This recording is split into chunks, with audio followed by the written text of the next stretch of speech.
Things just got worse and worse and worse as the night went on. Again, valiant effort down the stretch for the Bucs. Just too little, too late. Let's go down and let's see what Coach Fletch and the rest of the crew has to say. As always, go Bulls. So let's head into the locker room right now and see what the guys have to say about that one. Wow. Where do the Buccaneers go from here? What an incredible atmosphere. What a good win for the Tampa Bay Lightning. They snapped a 7-game winning streak. How we feeling, Bucs Nation? It's time to party, baby.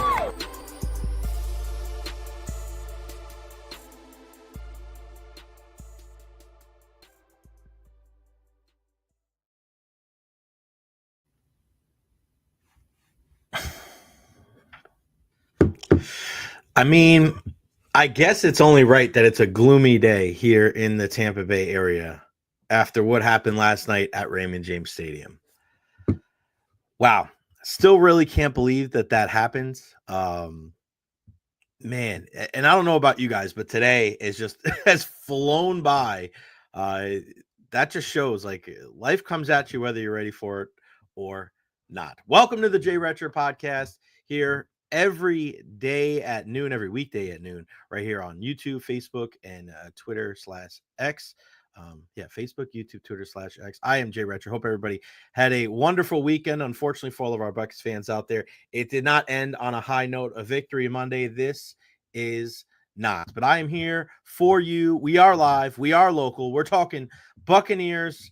We're talking football all day today on the show. We'll also sprinkle in a little lightning and some boxing, but it is football heavy today. Usually we have our guy Ian Beckles joining us at 12:30. He's actually on the bone today from 11 to 1, so he'll join me tomorrow. And yes, when we debut the Recher podcast on Wednesday, I will give him a piece of my mind for not being available today on the program. I think I could take him. If anything, I'll just run away, and that's a smart thing to do. Make sure you follow me on all social media platforms, Facebook, YouTube, Twitter, Twitch, TikTok. I'm a little bit of everywhere. I mean, you look at the amount of people that were watching the videos last night from the Buccaneers locker room. I mean, it was only over 70,000 views in less than 12 hours. Insane. So go check them out. Not right now because I need you here on the podcast, but my goodness. The love and support from all the videos last night was it was insane.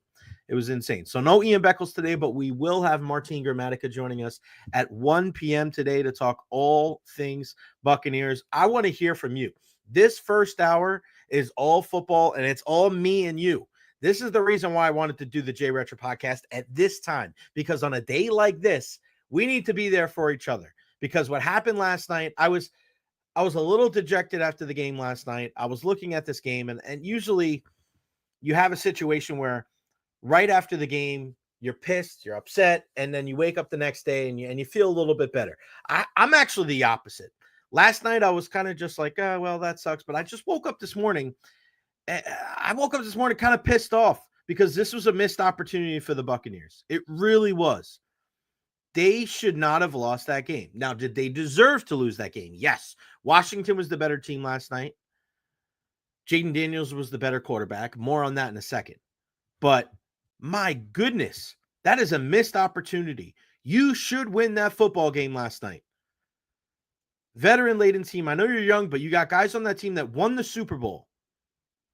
The defense needed to be better. The offense needed to be better. The coaching needed to be better. Not good. That is unacceptable. Sunday night, 8 o'clock, prime time. All the eyes of the sports world are on Raymond James Stadium last night. And it was an absolute clunker. Outside of Mike Evans just absolutely owning the matchup with Marshawn Lattimore, I mean, you give love to Bucky Irving. He had a fantastic rookie season. But man, missed opportunity. And I'm pissed because these only come around so often. They really do. And when you get in the dance, you have just as good a chance as anybody to win. And I don't think the Tampa Bay Buccaneers took that opportunity. They didn't take the bull by the horns. They didn't grab this game by the scruff of the neck. Any other adage or cliche you want to use, they weren't good enough. And you shouldn't be content with that as a Tampa Bay Buccaneers fan. Not good enough. What is your opinion of that game last night? Who is to blame?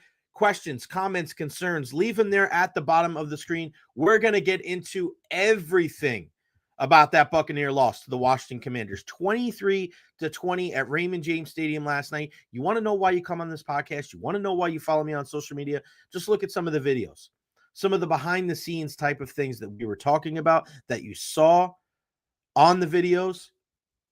And we're going to talk about Lavonte David here in a second and why I think that Lavonte David has played his last snap as a member of the Tampa Bay Buccaneers.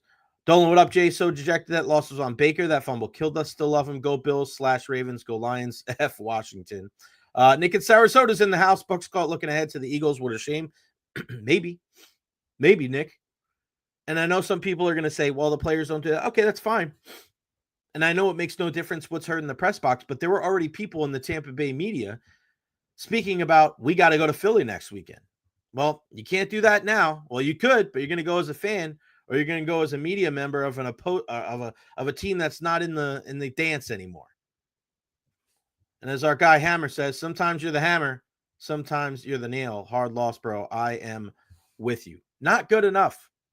Not good enough at all. And we're going to start with the big topic of conversation. Okay?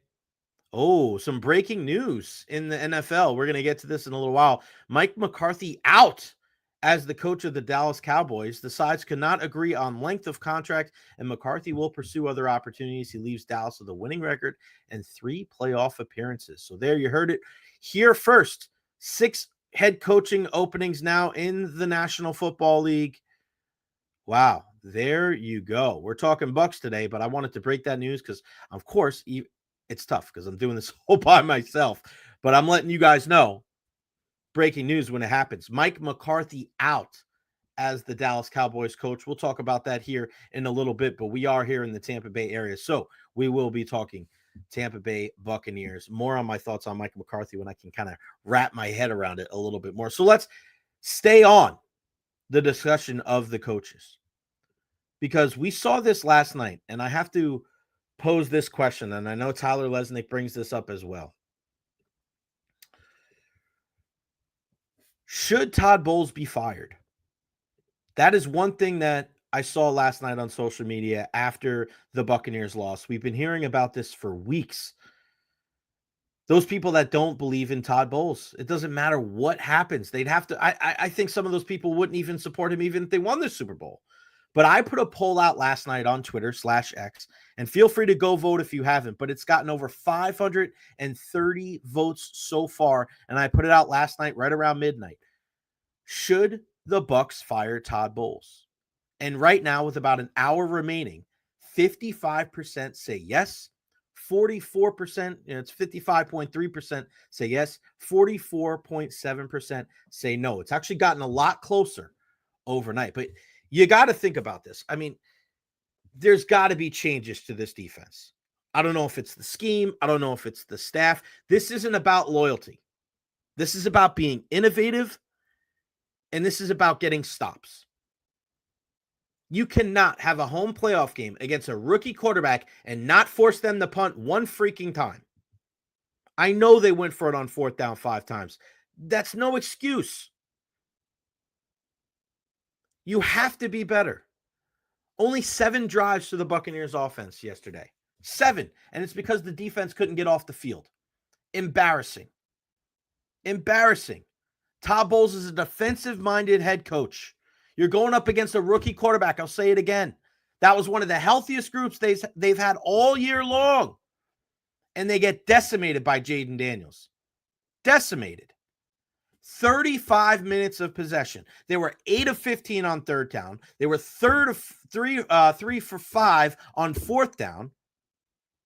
How many times over the middle were guys wide open? I felt like I was watching the Bucs defense of 10 years ago, whether it was Julio Jones or Greg Olsen, it didn't matter. They were wide the hell open. You know Terry McLaurin's their best wide receiver. You know he's their best offensive weapon outside of Jayden Daniels, and he was still running around scot-free. How does that happen in a playoff game? I don't think Todd Bowles should be fired, but I sure as hell think that adjustments need to be made. You want to talk about exotic blitz schemes and packages all you want, guys dropping into coverage? Fine, you can have that. But the fact is that there's no excuse that this Buccaneers defense played the way they played last night. No excuse. Antoine Winfield Jr. was back. Before he got hurt, Jamel Dean was out there. Zion McCollum was out there, taking a bunch of penalties as well. You had Lavonte David and KJ Britt and JJ Russell. Shaq was back. JTS, Anthony Nelson.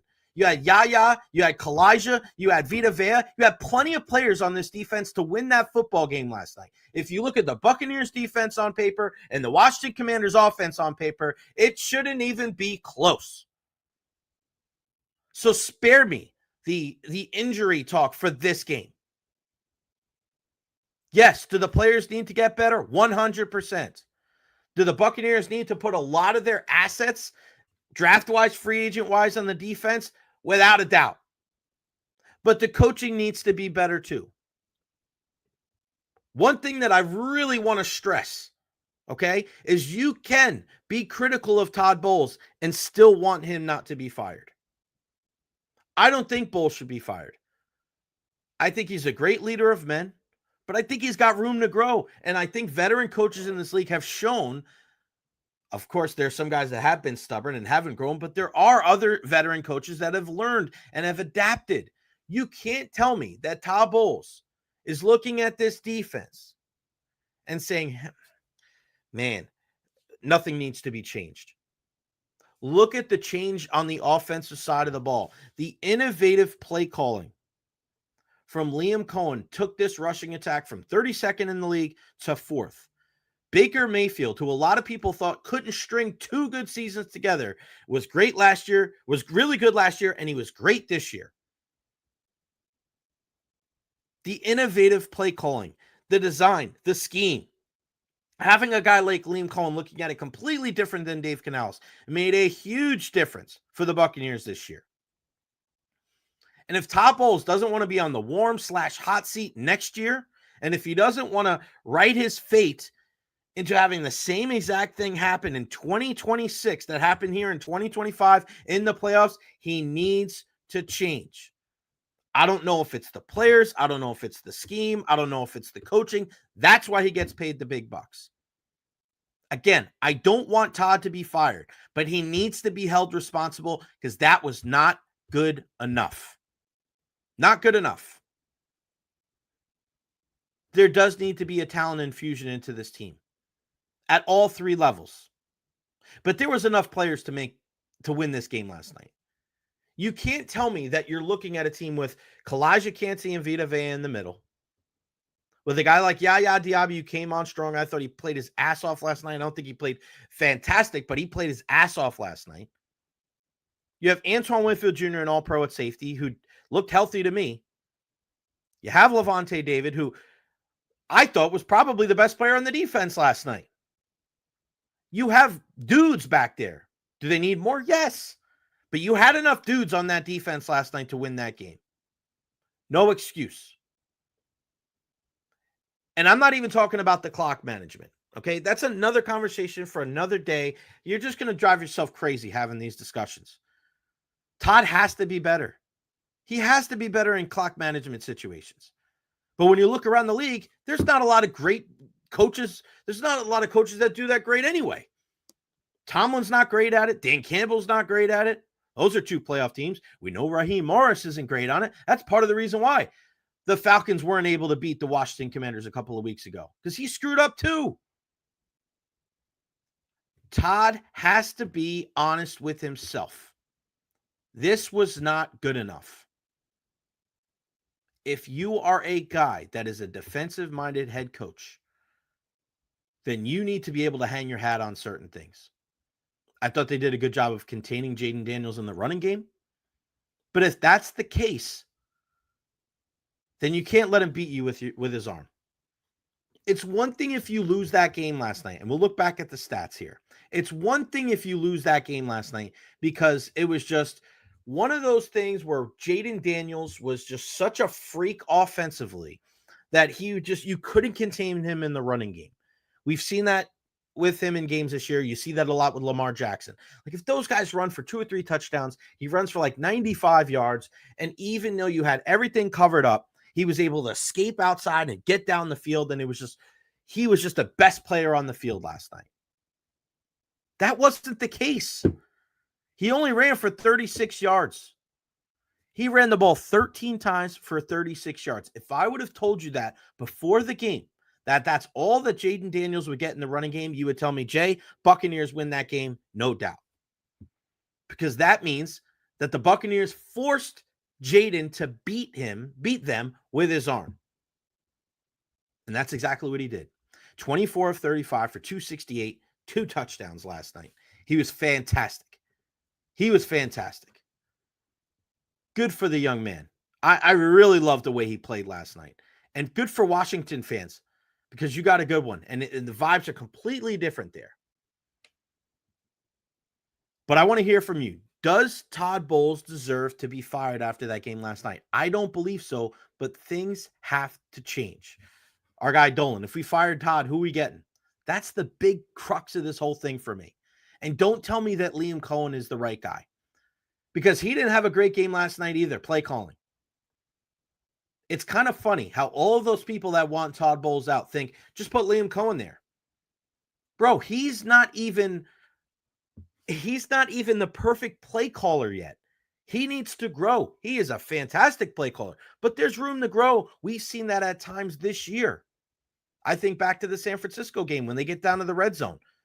He did not know what to call. They kick a field goal. San Francisco comes back down. They kick a field goal and win the game. He's got to do a better job as a play caller. That's going to happen. It's only his first year doing that here with the Buccaneers. I think he'll get better next year. But all these people saying that they should get rid of Todd and slide Liam over, you think it's going to get easier for him next year if that's the case? Not only does he have to play calls, but he has to decide when to go for it on fourth down. You want him to be able to just magically be better at these time management situations? There's other decisions that go into it.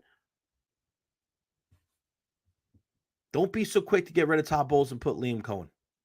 Matt Shapiro says 8-9, 9-8, 10-7. Is that a coach you want to keep around in the NFC South? Listen, it is hard to win football games in the National Football League, but that is progression when you're talking about the regular season.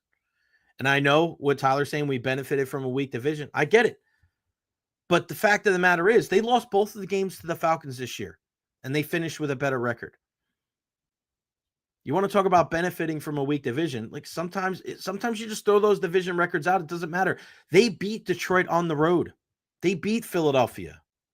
They beat the Chargers. They beat 3 playoff teams. None of them were in their division.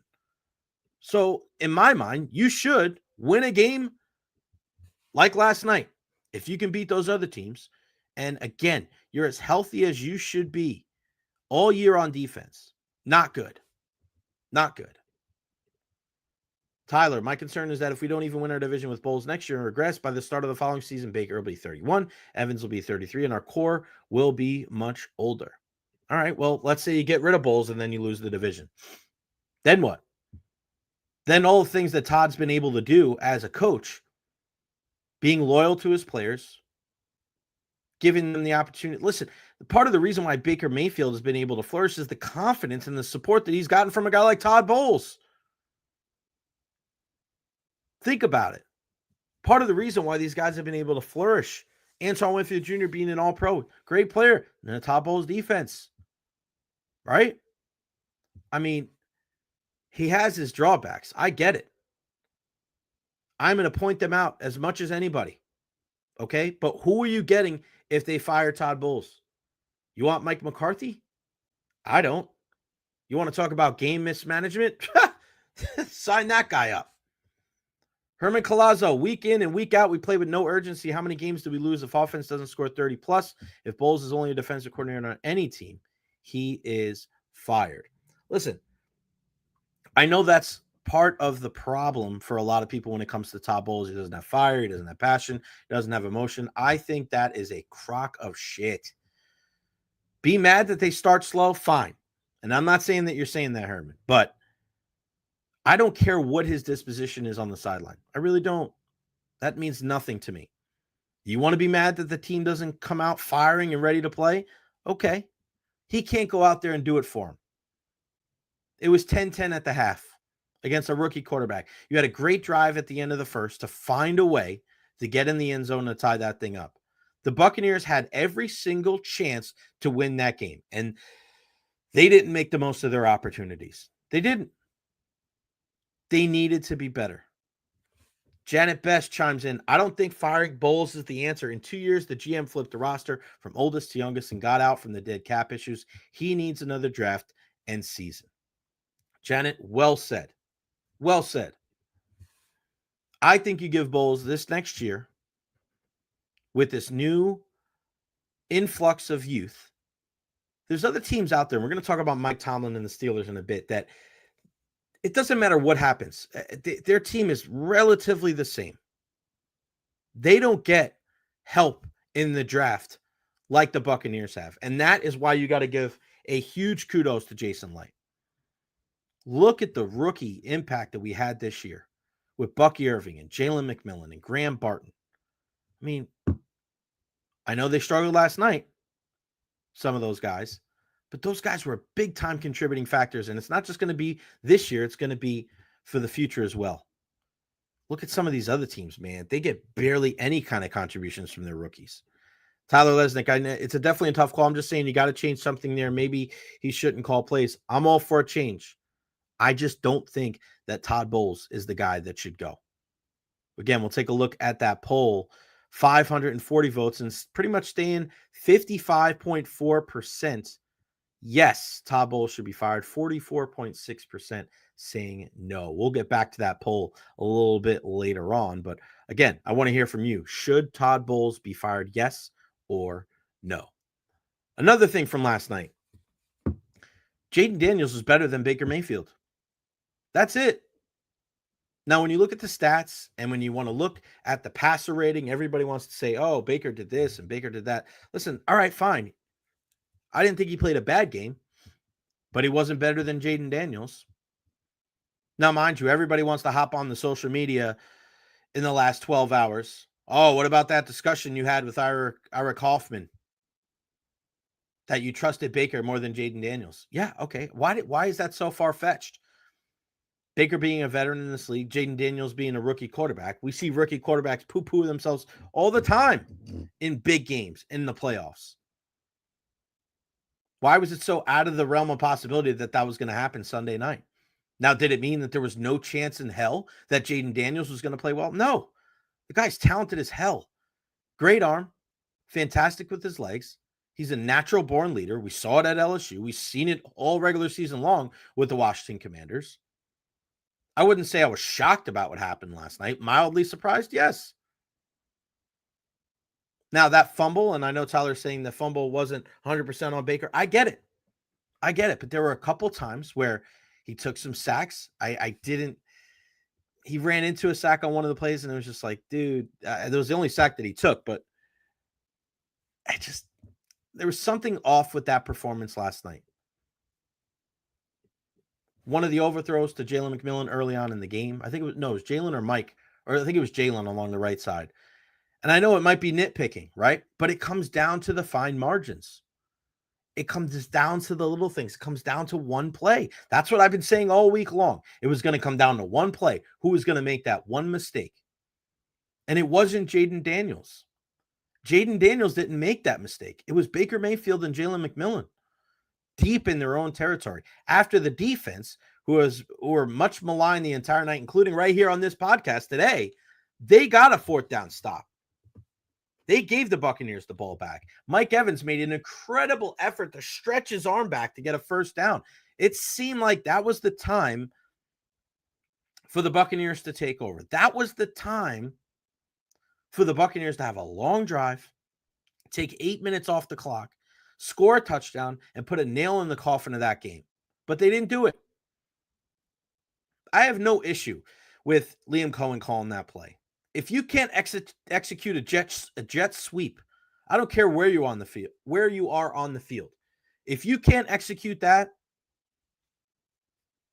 I don't know what to tell you.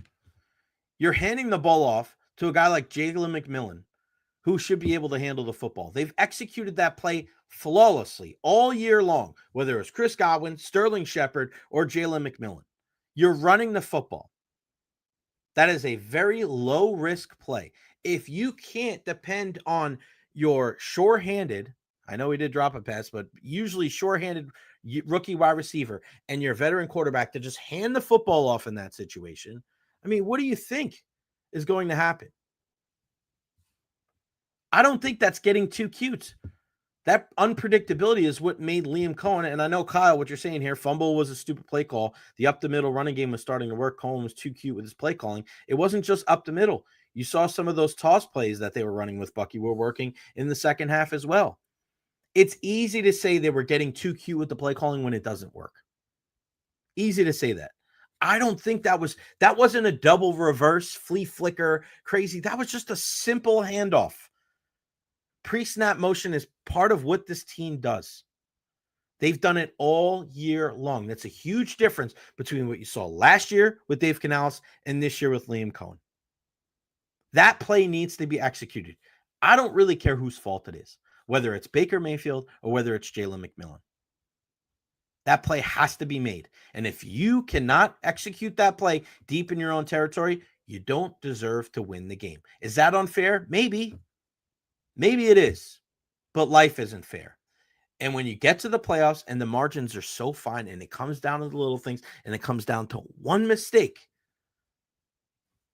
that decides the outcome of the contest. And it did, unfortunately, last night for the Tampa Bay Buccaneers. But I thought Jayden Daniels was better than Baker Mayfield. I thought he made better throws. And that early pass that he had to Terry McLaurin was really one of those things that got Washington out of their own zone or their own end and really kind of opened things up. I thought that was the throw on third down. If Jayden Daniels doesn't hit that pass on that first drive to Terry McLaurin and they go 3 and out there, we could be having a different conversation about this game last night. But he makes that throw. Terry makes a great catch, and you kind of look back and you go, damn, that gave him that confidence, and it propelled him through the rest of the year.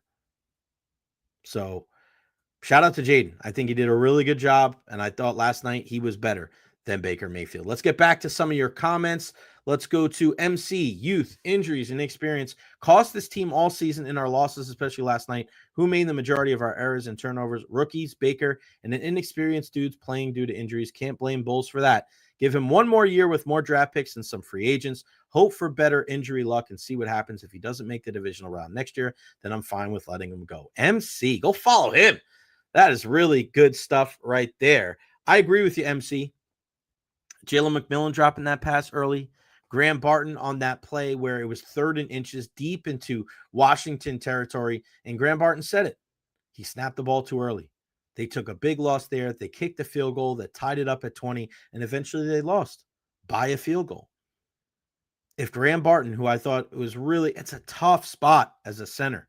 He made some mistakes this year, but that's going to happen. But what we saw is the mistakes that he made throughout the regular season, he never made them again. It just got better as the year went on. So I have faith that he's going to clean it up. But it was a tough look for him. Tough look last night on that play because they needed a touchdown. They needed to force Washington into having to score a touchdown at the end of that contest.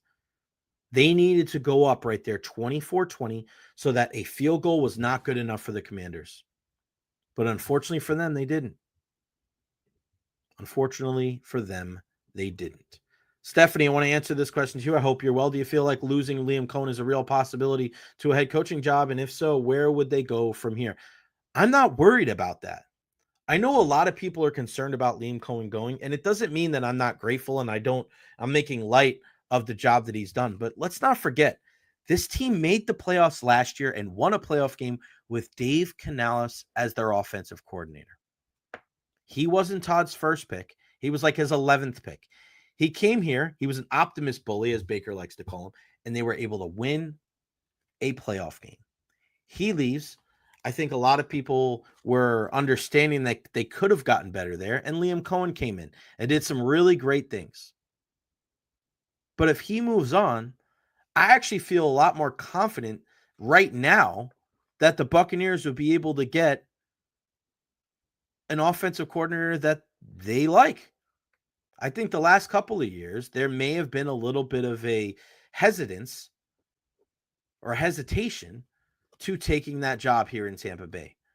But when you know you have Baker Mayfield, when you know you have Bucky Irving, when you know you have you're going to have 4/5 of your offensive line coming back next year, no matter what. We'll see what happens at the guard spot with Ben Bredesen. You know you have Mike Evans. You know you have Jalen McMillan. We'll see about Chris Godwin. You got a couple of really good young tight ends. You got Cade, who made a nice catch last night, Payne Durham, Devin Culp.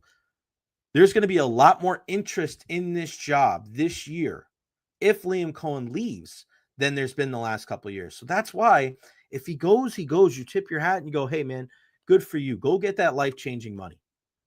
If he stays, great. I love it. But the Buccaneers are in a lot better spot right now than they were in the last 2 off seasons. As far as it goes, excuse me, as far as their offensive coordinator goes, they're better than they were after Byron Leftwich and after Dave Canales. I think they would be even better if Liam Coen leaves.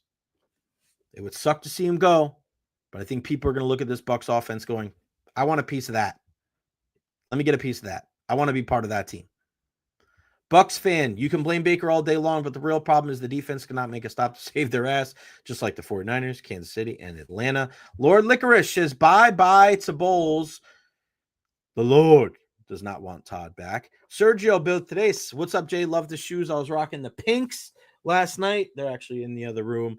That's another reason why you want to check out Recher's Rapid Reaction, because after these games, whether it's Bucs, Bolts, Rays, Rowdies, USF, I'm definitely showing off the shoes. Dolan says Bucs are 2 to 3 upgrades from being elite. Tyler says it feels like our defense hasn't gotten an INT all year. Man, that Deion Jones interception would have been nice at the goal line there. Yeah, there's something about that when it comes to this Todd Bowles defense where he prides himself on having a defense that's able to turn the football over. And they just didn't have that propensity like we've seen in years past where Antoine Winfield Jr. was able to come up with a big play, right? Remember, Mike Edwards years ago was able to come up with a bunch of interceptions. Andrew Adams a couple of years ago. The one problem with having the corners that the Buccaneers do is they don't have that ball hawking mentality. People have asked about the corners. They ask about Jamel Dean. They ask about Zion McCollum. And we know not having Bryce Hall, losing him in week, early on in the year was just devastating because he was going to be that third corner. But those guys are tall, physical corners where, okay, they do get beat over the top. They do get called for some penalties, but they do a great job of tackling in space. And I think Todd really likes that. But there's got to be some kind of adjustment there. Because Jamel, before he got hurt, didn't play the great game. Zion McCollum did not have his best game last night. Giving up catches, taking penalties. Like, those guys have to be better. The corners have to be better. That's why, for all the talk about Todd Bowles, and he does warrant some of the blame, he cannot be absolved of some of this. He has to wear it too. He's the head coach, and he's the defensive head coach. But a lot of this as well is on the players. They have to play better too. Let's see. Tyler, what's a bigger need, corner LB or edge? Corner LB, I think that's kind of the same thing. Outside linebacker or edge. I think you need a pass rush no matter what. And I had somebody on TikTok reach out to me too and say, pass rush? What do you mean pass rush? Like it was a slight against Washington. Not a slight against Washington at all. I think they did a good job of blocking, right? I think Jayden Daniels did a good job of escaping the pass rush. And I think he did a good job of getting rid of the football pretty quick. But you cannot tell me that this team is going to be effective against a quarterback as talented as Jayden Daniels when you only hit him 4 times. JTS had a QB hit. Yaya had a QB hit. Vita Vea and Chris Braswell had a QB hit. You had 1 sack last night, and guess who it was? Lavonte David. Antoine Winfield Jr. had 8 tackles last night. Lavonte David had 8 tackles last night. They led the way. This team has to be better. You need more contributions, and it was great to see Shaq Barrett coming up with a big tackle last night. But JTS, you have to think his time's done here in Tampa. Only 2 tackles last night. He barely saw him. Kalijah Cansey, 1 tackle last night. Unfortunately, couldn't come up with that big play at the end of the game. Vita Vea only 1 tackle last night. So Washington did a really good job against the pass rush as a whole when it comes to this Tampa Bay Buccaneers defense. Adol Villa, ask yourself, what positions would you draft? All defense? If it's all defense, then Bowles and Light both deserve blame for the lack of talent. They need the pieces. Yeah, I'm drafting all defense. All defense. Offensively, I think they're okay. Another wide receiver, maybe. I don't know. I do think Chris Godwin's coming back. I think when you look at the dead money, when you look at him coming off of injury and how it's going to hurt his market value, I think Jason Light's going to find a way like he always does. Because this offense, to me, is it different if Chris Godwin plays last night? Maybe. I think a lot of it's on the defense last night. But I think this offense is at its best when you have Rashad and Bucky in the backfield. When you have Jaylen right now as your number 3. Jaylen's going to be the number 1 receiver on this team in 3 or 4 years when Mike is done. And Chris is done or Chris moves on. Unless Chris turns into a life or 2. That's fine. Chris Godwin was on his way to an all-pro season. He was.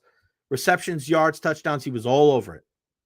Corey in Nashville, our guy, was bringing that up early on this season. He was spot on. Spot on. I like from Sean Tucker. He could be your third running back. So I don't think you're going to draft a running back at all. Offensive line, maybe you draft a guard for that other spot opposite of Cody Mauch. Because right now, you know it's going to be Wirfs and Gedeke at the tackle spot, Graham Barton in the middle, Cody Mauch on one side, and you need another guard. Do you dip into free agency like you did this year when you try to put Opeta against Bredesen? Once Opeta went down with an injury, it was Ben Bredesen's job to lose, and I thought he did a decent job. Tight ends, you're not going to draft another one. You got O'Keefe, Durham, Culp, Otten. You're not drafting one there.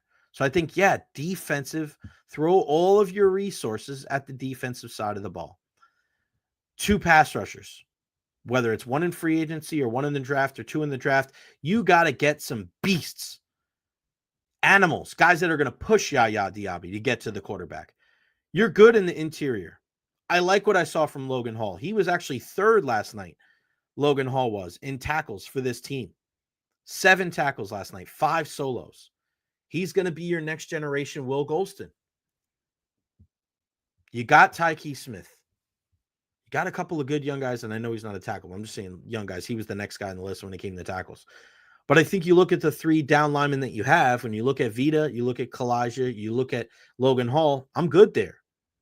But you need Chris Braswell to step up in year 2.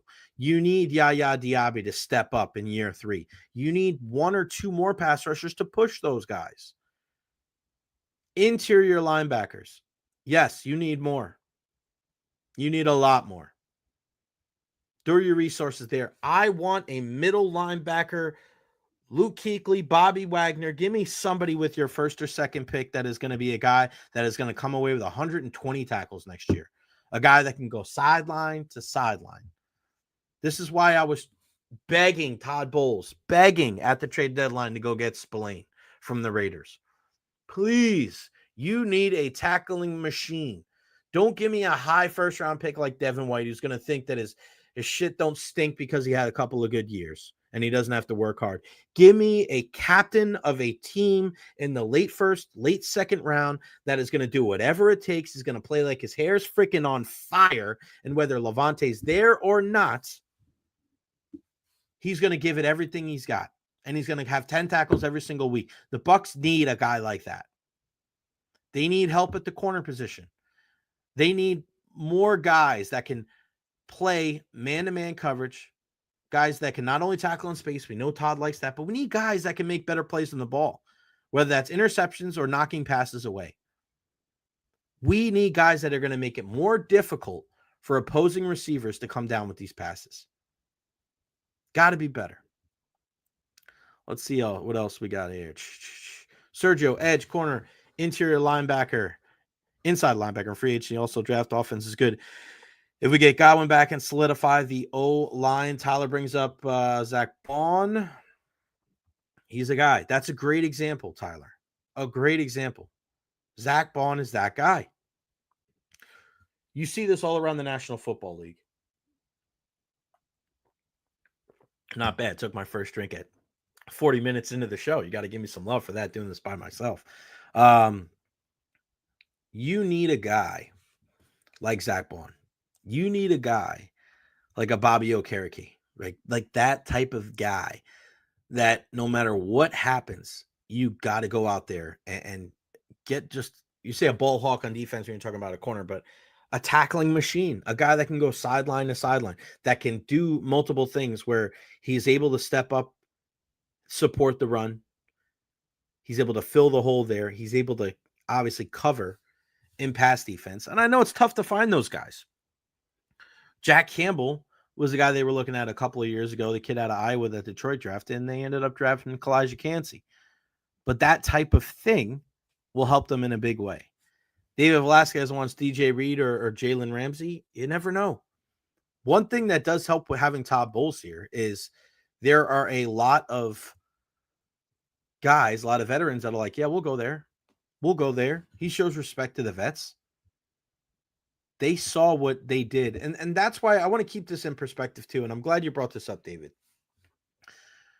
The way that the Buccaneers handled the Shaq Barrett situation and the Mike Evans situation pays dividends down the road.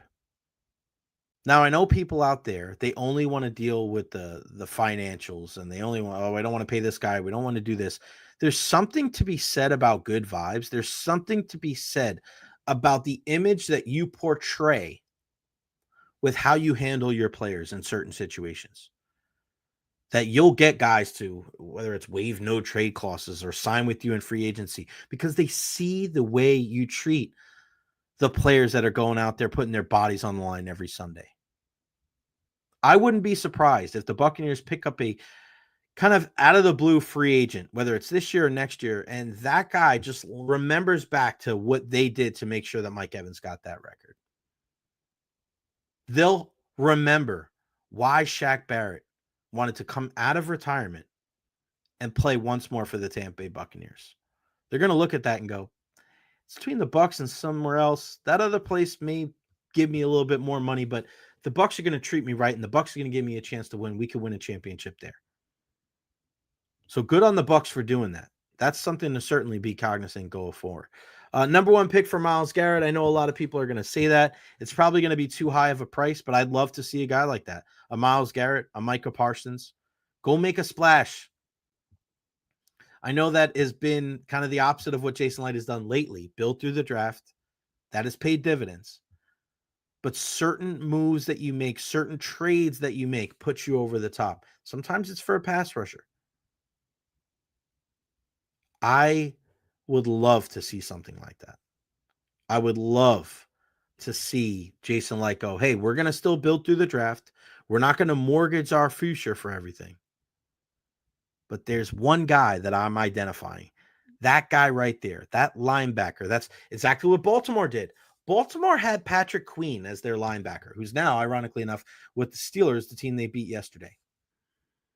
But they looked at Chicago and said, that guy right there, Roquan Smith, that's the guy we want. That is the guy that we're going to trade for and we're going to pay. Him. That's what they did. Look at where they're at right now. Look at what Roquan has done with that team.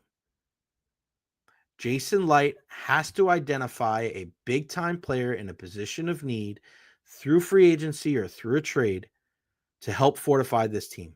You cannot just build through the draft. I mean, look at what he was able to do with the teams that have won the Super Bowl, right? This team back in 2020. When you look at bringing in Tom Brady, bringing in Leonard Fournette, bringing in Rob Gronkowski, right? Think about all these different guys you brought. You brought in Antonio Brown. Yeah, you drafted Evans. Yeah, you drafted Godwin. Yeah, you drafted Wirfs, right? You drafted Ali Marpet. You drafted Vita Vea. You drafted Antoine Winfield Jr., but you brought in JPP. You brought in Ndamukong Suh. Yeah, you drafted Lavonte. You drafted Devin White. It's got to be a mix. It's got to be a mix. You have to be able to balance it both out. So I think that I don't want to say they're one player away, but they're one big time acquisition away from being amongst the elite in the National Football League. And it has to be a guy in the defense. Jeff Taylor wants to know, love the show, Jay. So Bucs are out. Who's the next Tampa Pro team to win it all? That is a good question. Bucs, Lightning, Rays, Rowdies, Sun. In this order, I'm going to go. I think it's probably, man, this is tough. I mean, Sun's probably at the bottom. They just started, okay? But they're on their way. And then I think it's the Rays. So Sun, Rays. I'm going to go Sun, Rays, Rowdies, Bucs, Lightning. I think the Lightning slightly above the Bucs, and the reason why is because there's less players on the team, and the players that the Lightning do have on the team are world class, right? I mean, you think about it. You have Tristan Wirfs on one side and Antoine Winfield Jr. on the other side. Just those two guys, right? They're all pros this year, last year. I'm not talking about Pro Bowlers. We're not putting Mike and some of these other guys. We're talking about like best players at their position, right? 2 of the 22 possible starters. That's not too bad, right? But then you look at the Lightning and you go like, all right, well, you have Vazzy was probably the best goalie in the entire league, and Kucherov was clearly the best right wing. So those are what 2 out of 6 starters. So, right, like, and there's less players on the team as a whole. And I just think with John Cooper, you already have him there. There's no questions of John Cooper and his capability to be a championship winning coach. There still is those questions about a guy like Todd Bowles. And again, the poll is up for another half hour or so. Do you think Todd Bowles should be fired? Stephanie says, is it a good possibility we lose Spytek and Greenberg are the teams? They seem to know numbers and how to make the money work. Would it hurt the team? Yeah, it would hurt for them. It would hurt for them to leave. But they're not the only guys that knows how to do the job that they do, right? They're these capologists in all sports. Julian Brisebois is ironically one of those guys. So it would suck that those guys would move on, but you have to trust the construction of Jason Light. He is a guy that has not only constructed the team, but also this front office with people around him that has put this entire organization in a position to succeed. I am a firm believer that Jason Light will find the right guys if those guys move on, if Spytek and Greenberg move on. It doesn't take anything away of what they've been able to do, because they're a tight-knit group, and you just look at their ability to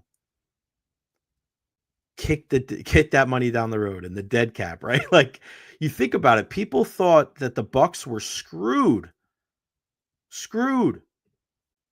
with all of that dead money from Tom Brady, and they were still able to win. They were still able to win the division.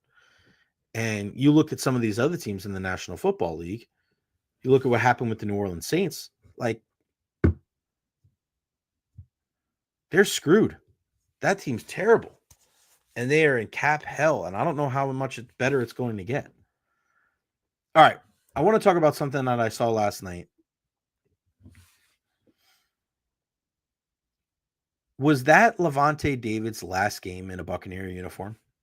Yes or no? I want to hear from you guys. Feel free to put that comment there at the bottom of the screen here, whether you're watching Facebook, YouTube, Twitter /X. Was that Lavonte David's last game in a Buccaneers uniform? And my guess is that it was. The first thing that I saw when I went into the locker room last night was a very emotional KJ Britt walking by me. And this is a guy that before every game is rallying the troops and supporting his team. And I know his play on the field leaves a little bit to be desired, and people were still wondering, like, why is he? But he is. He's that guy. He's fire up. He's fiery. He's passionate. He's a draft pick on this team that has really grinded it out to get the opportunities to play alongside Lavonte David. And to see the look on KJ Britt's eyes last year, to see the look on KJ Britt's eyes last night, that wasn't a selfish look. When I saw KJ Britt walk past me and he looked so emotional, and this wasn't like a mad emotion, this wasn't like just a sad we lost emotion. This was like a hurt. This was a feeling of loss. And I'm not just talking about a football game that was lost. It was almost like we're not going to be able to do this type of thing again. And when you're a guy like KJ Britt, who for many years was behind Devin White, a guy drafted higher than him, a guy that got every opportunity to succeed, and the end of his tenure here with Tampa Bay was just an absolute joke. And then KJ Britt, who was sitting there just grinding and waiting for his opportunity, and then he gets in there last year, and everybody was like, look at him. Look at this kid. Good for him. This year, penciled in as the starter at the middle linebacker spot. Yeah, and I know he didn't have the greatest year, and he was dealing with some injuries himself. But, man, that guy gave it everything he had to contribute to this football team. And to see the look on his eyes, see the look in his eyes, walking away from Lavonte David's locker, that got me thinking, like, this is probably it. And then we go over to Lavonte David's locker. And if you watch the video that I posted last night on social media, Lavonte David's a very soft-spoken guy. It is awfully tough to hear him in post-game scrums. You have to get really close, and nobody around you can be speaking, or you're going to miss something. Well, last night, it was as soft-spoken as I've heard Lavonte in my 10-plus years covering this team. And he had some moisture in his eyes, too. Again, it wasn't that he was upset that they lost. It wasn't that he was mad at his performance or the team's performance. He was crestfallen.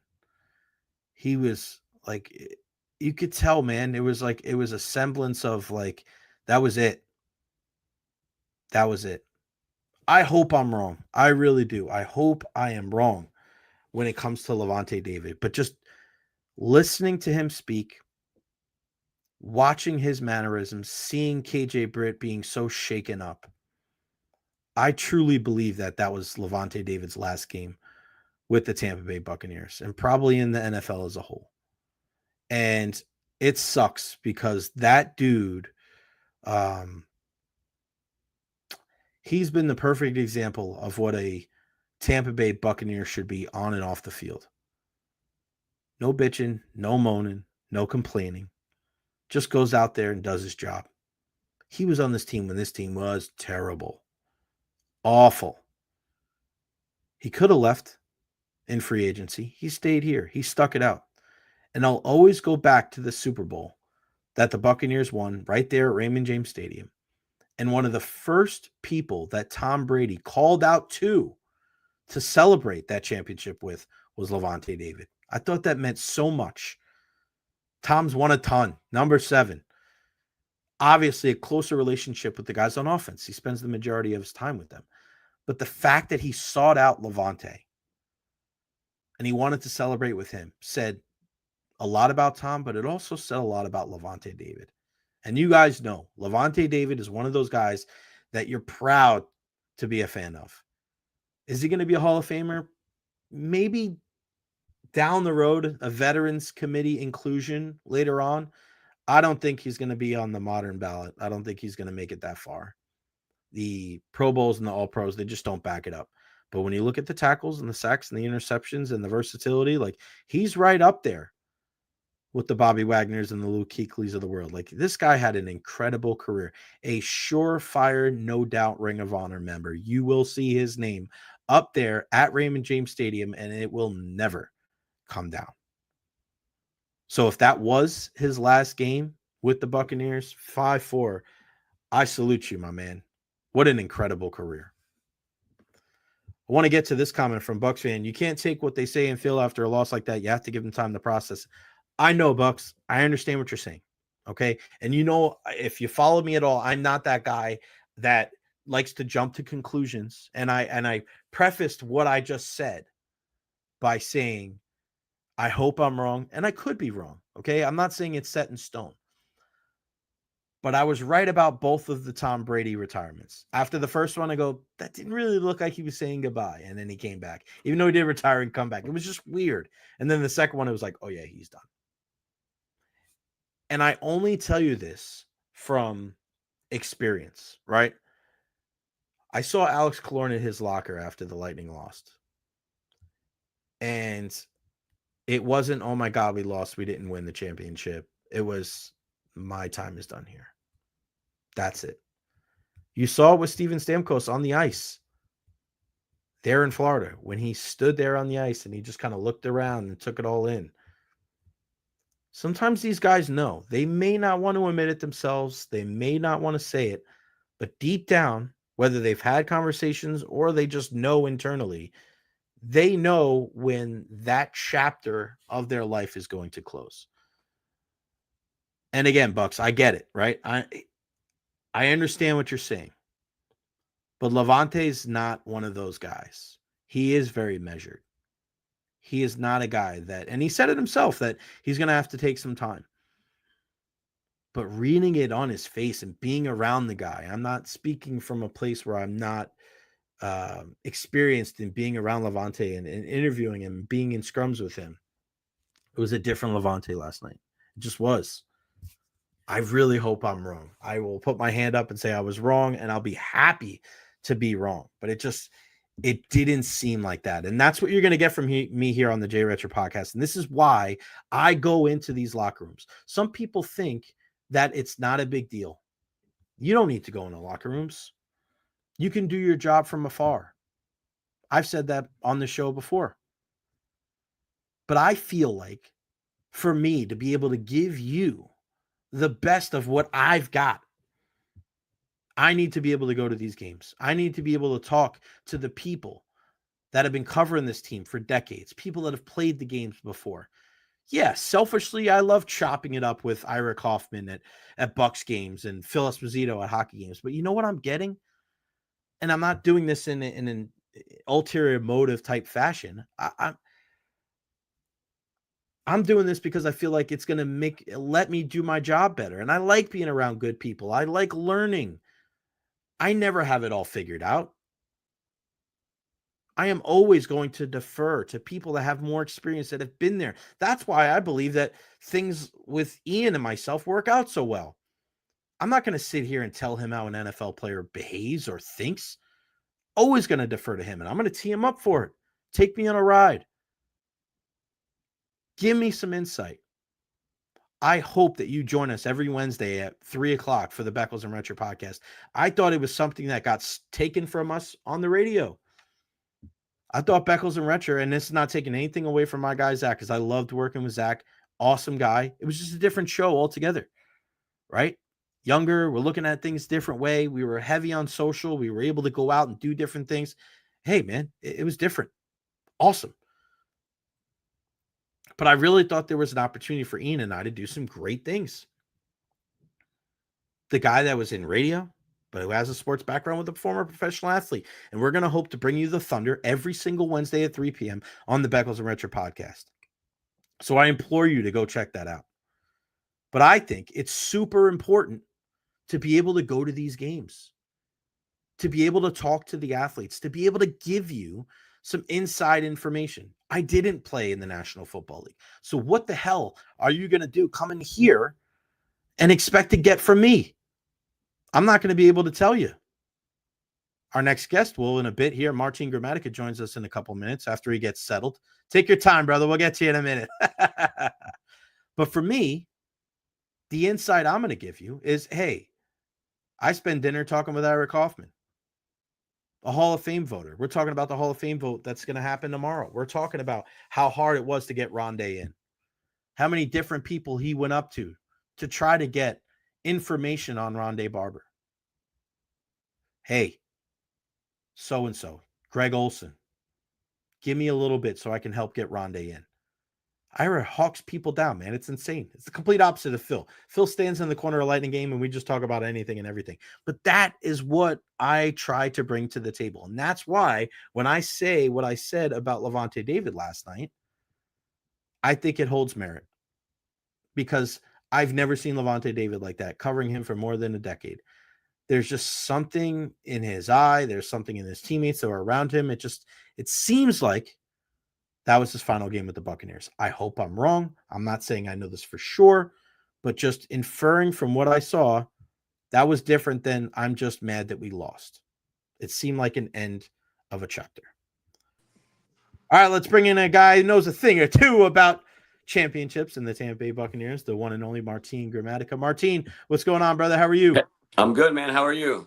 I'm fantastic. I mean, I'm doing better than, unfortunately, the Buccaneers. Unfortunately, we took an L last night, but I want to start right there about Lavonte David, and you can tell me if I'm right or wrong having that experience being a professional athlete. Martin, I've been around Lavonte for over a decade, and you know as well as I do, he's a very mild-mannered, soft-spoken guy. I've been in those locker rooms after painful losses, playoff losses, and he was quiet. You know, he's always quiet and very measured in his response. But last night, you could see the tears in his eyes. You saw KJ Britt with tears in his eyes.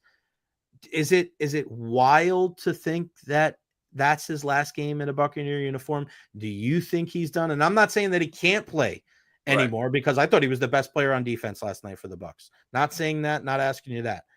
But am I wrong in thinking, judged by the way that they were handling that situation, that it could have been his last game last night? I mean, when you go year to year and you sign a 1-year contract, kind of like Ronde did for, I don't know how many years, maybe 5 to 10 years, he was signing that 1-year contract. Every last game of that season, you saw, is this it? Is this the last year? It could be, but now, you know, with a little time off, the thing is, right when it's fresh and you just lose a game like we lost yesterday, that, in my opinion, I think we all probably agree that we should have won and we could have won. That hurts even more. So at the time, maybe in his mind, he's like, I'm done with this. I'm done. I can't keep losing these type of games. It hurts too much. And then once you sit back, evaluate the year, you know, kind of recharge the batteries, then he could say, okay, I still have energy to do it again. So I wouldn't put anything on it right now, because when you're hot and you're upset, you might make a decision that you're not ready to make, you know? So I it's hard to answer that one. Time will tell. I think once he starts to cool off and realize, you know, if he wants to play or not, then, you know, that's kind of when we'll know for sure. What do you think, Martin, watching that game last night, was the biggest reason why the Buccaneers weren't able to come out on top? Well, we couldn't put pressure on the quarterback. He's a phenomenal player. Sometimes you got to say, okay, there's nothing we could do to stop him. He just had one of those days where he did stuff with his legs when he needed to. Found receivers that weren't really open that much and found that gap to you know, penetrate that ball. So and then obviously a couple mistakes, and we didn't create any turnovers. If we would have created some turnovers, then the game would have been different. We just couldn't create any turnovers last night. Yeah, and just look at that game, and I know Todd Bowles is catching a lot of heat today. How would you assess the job that Todd has done with this team? And people look at the slow starts, and they look at the inability to cover guys like Terry McLaurin, get off the field on third down. I don't think Todd should be fired, but I just put out a poll, and Martin, I had over 500 people answer, and it's about 55% saying yes, he should be fired, 45% saying no. I say no, but I think there's a lot to Todd Bowles that fans don't know about, like the ability to some of these veterans to just go out there and do their job, and the trust that he has in some of these guys. Like, how would you assess the job done by Todd Bowles, and do you think he returns next year? Well, I hope he returns, because if you keep changing coaches year after year, then you bring back a new system, and you have to basically start over. Even though you have a lot of talent, you do start over. It's rare that you go from one coach where you make the playoffs and get even better right away. You know, there's going to be that little setback while players understand the new system. Is there trust? The one thing I can tell you is what he did for Mike Evans last week won the locker room for him. In my opinion, when you have a coach basically put it out on the line and say, we're going to give you that that 5 yards so you can have that 11,000-yard season in a row. That to me tells you that he loves his players and his players love him back. I mean, that reaction. And I thought just with that play, it was going to slingshot us into the playoffs with some momentum. And, we started off decent. I mean, it wasn't like it was horrible, but I just, just kind of, like I said, the slow starts kind of hurt us. But, when you have a team that was coming in hot, that won, was it like 4 to 5 last second games, the closer the game got and the closer to the end of the game it got, and it was tight.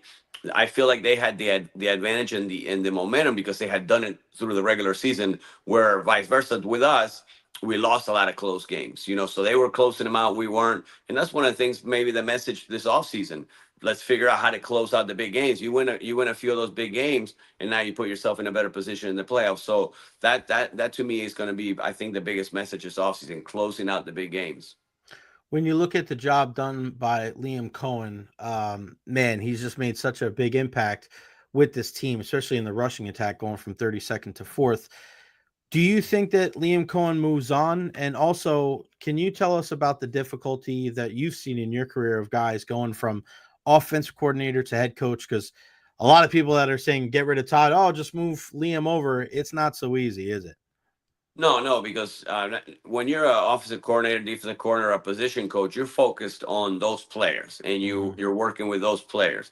One of the things that I think that Gruden did that was super smart when he came in, when Dungy left, is he left the defense alone, and Monty Kiffin was the defensive coordinator. He didn't even mess with it. So basically Gruden came in to be the head coach, but he was the offensive coordinator more or less. So when you go from a coordinator job or a position job to a head coach, now you're managing the whole team. Every question, the press conferences, there's so much more to it that these guys have to be ready. I mean, there's cases where, like you said, like Raheem Morris, he was put in at a younger age. Now he's much more mature. He's gone through the NFL a lot more. So I think eventually he'll get his, hopefully not for the Bucs, but he'll be better with Atlanta, but I don't know if he was ready. But, a lot of times because you do a good job as a position coach or as a coordinator, I think, automatically you can become a great head coach. That doesn't necessarily mean it's going to happen. And you have to, in my opinion, the number one thing you have to do is make sure your players trust you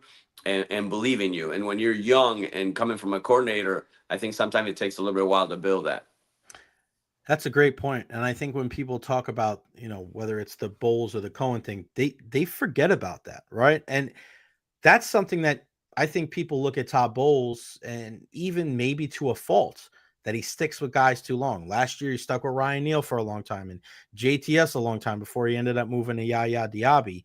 But there is a positive to that, isn't there? Where if a free agent is looking at the Buccaneers, they're not going to bat an eye because they know, hey, they're going to bring a guy like Shaq Barrett back and welcome him in with open arms. And the Shaq, who went through an awful tragedy, is going to know, like, hey, I'm going to go back to Tampa because it feels like home.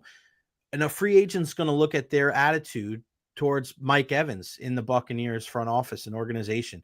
I want to go play at a place like that. So these decisions, right? Like, they go a long way, not just this year with these guys, but also probably some of the guys that aren't here that will be here next year and years beyond.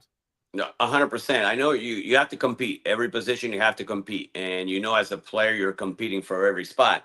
But you also don't want to be looking over your shoulder every play, because players make mistakes. Everybody makes mistakes. And you don't want to think, I made a mistake, I'm going to be benched. Or I'm going to make a mistake, now I'm going to miss a couple plays. You want to be able to and trust and have the confidence of your coaches. Okay.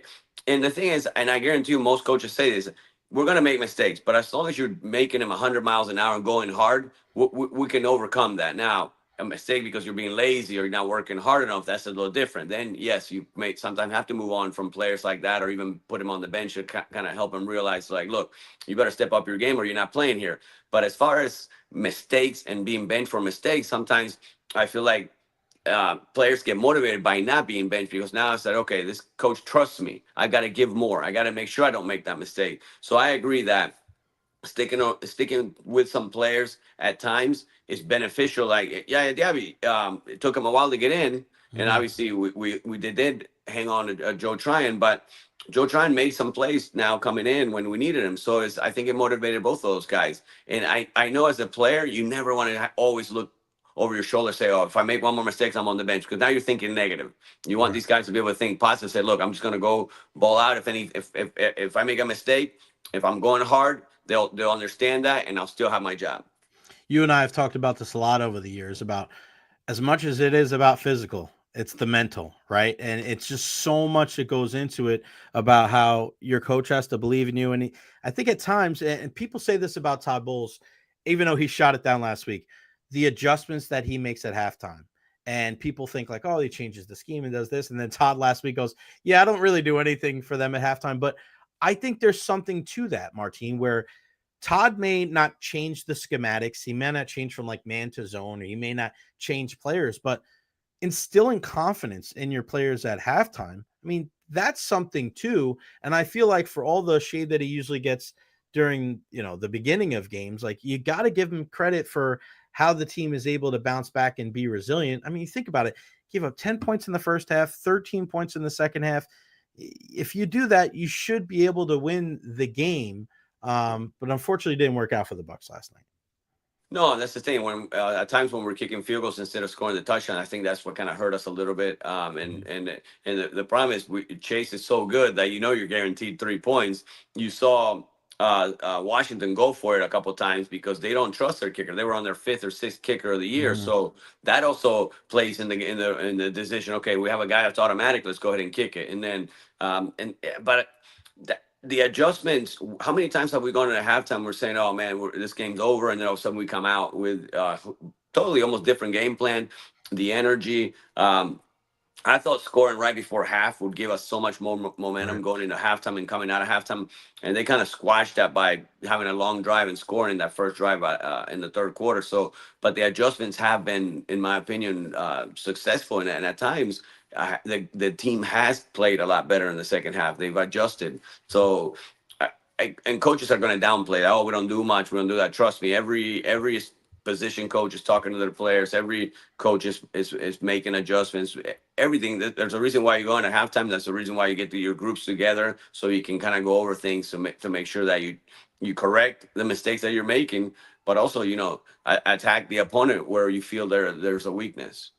We had a question here from Sergio Biltres. What does Martin feel the main need will be in the offseason for the Bucs? That's a really good question. I think, offensively, I think we're pretty good. I mean, I think there's a lot of weapons. Obviously, when you have Baker coming back and knowing that you come back, last year we had so many questions. Oh, is Mike coming back? There's so many guys that needed to be signed.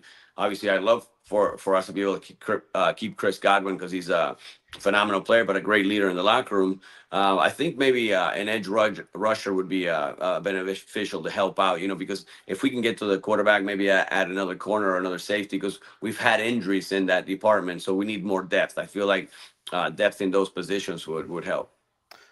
Great. Adolvia, I'd ask Martin about the sudden punter issues in the season, and if the big hits Rashad White was taken on the kick return help momentum for the other team. Can big hits on special teams create momentum? We'll start with the big hits. I don't know if do you think big hits on special teams can create momentum for the offense or defense?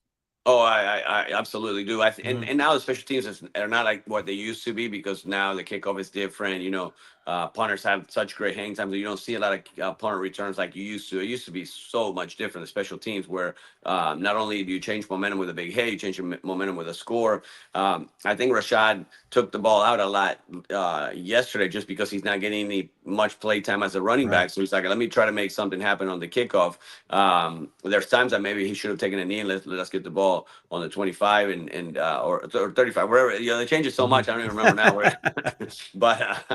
But big hits do change momentum sometimes. When a defensive player, I remember John Lynch knocking people's heads off, or Brooks, Sapp, when those guys take somebody and hit them hard, it motivates everybody. So I do think that a big hit does switch momentum for sure. And what did you make of the punter? I mean, man, it was so crazy, because I'm like, Jake Camarda's the guy. I talked to him in the preseason. This is a guy that was like focused on family and faith. Like his head was in such a great spot. And then Martin, it's just like he fell off a cliff, man. It was crazy. And then the Bucs end up going through, two other they settled on Browning to end the season. But wow, it's just so crazy how things just went so poorly for Jake Camarda so quickly. I know it's sad because the first couple of years he did a phenomenal job. He's got a huge leg, pinned people down, kicked off. I think maybe what hurt him, in my opinion, is the kickoff changing. You don't really need a strong kickoff guy now because you don't need hang time, you don't need depth. You can kick a line drive as soon as they touch the balls when they move. So it doesn't matter if the ball hangs in the air 4 seconds or 2 seconds. The guy's not moving until he receives that ball. So I think maybe that threw off his rhythm. Because he was used to kicking off super hard and then punting. Something must have happened where mechanics, maybe an injury, and then it could have become mental afterwards, because a lot of people think, oh, he's a head case. It became mental. And a lot of times the injury causes you to become mental because now you don't trust your leg. It happened to me towards the end of my career where I couldn't swing my leg comfortably. So did it become mental? Absolutely became mental because I didn't know if I was going to end up pulling a muscle, swinging properly. It was painful to swing my leg. So you lose trust in your body, and in this case, obviously he's a young guy. And he looks fit and he's a tremendous athlete, but there could have been a little minor injury here that threw off his mechanic. And then from there, it kind of messed him up a little bit.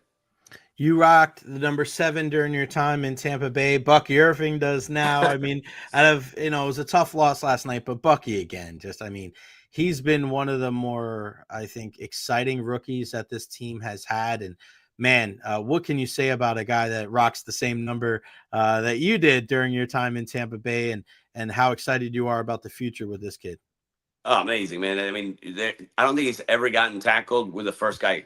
The first guy's always missing. They need 3 or 4 and then the confidence to keep looking for the hole and keep running. He never gives up on the run, always trying to find the gap.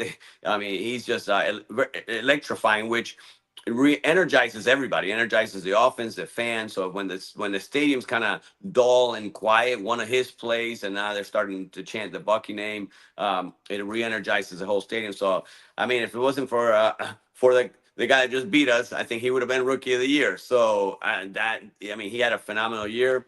And I get excited. I see a lot of 7s, and I realize this Bucky's not mine. But yeah, but no, it's nice that he's balling out with number 7. You got that right, buddy. How cool is it to see? I think this is one of the best parts about where we live. How cool is it to see so many former Bucs in the stands at the games, like we saw last night, where it was Sapp and Brooks and Barber and Allstott and Dexter Jackson? Isn't it I think we take that for granted. Maybe not you and I, but I think some people take it for granted sometimes. Where if you play in a certain city, maybe the former players don't live there. All of our guys, for the most part, live here in the Tampa area, and they just show up to the game.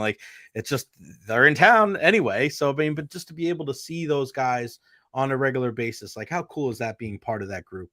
Oh, that's awesome. Especially, we may not see each other for a while, and then all of a sudden we run into each other at the stadium and we catch up like it was yesterday, So just to see that type and we live in paradise, so why would you live anywhere else? I'm sure a lot of the guys that play Minnesota, Detroit, they don't stick around in those cities, so maybe they just fly in for the game. Or here, a lot of the guys are living in town, doing stuff in the community, being part of the community.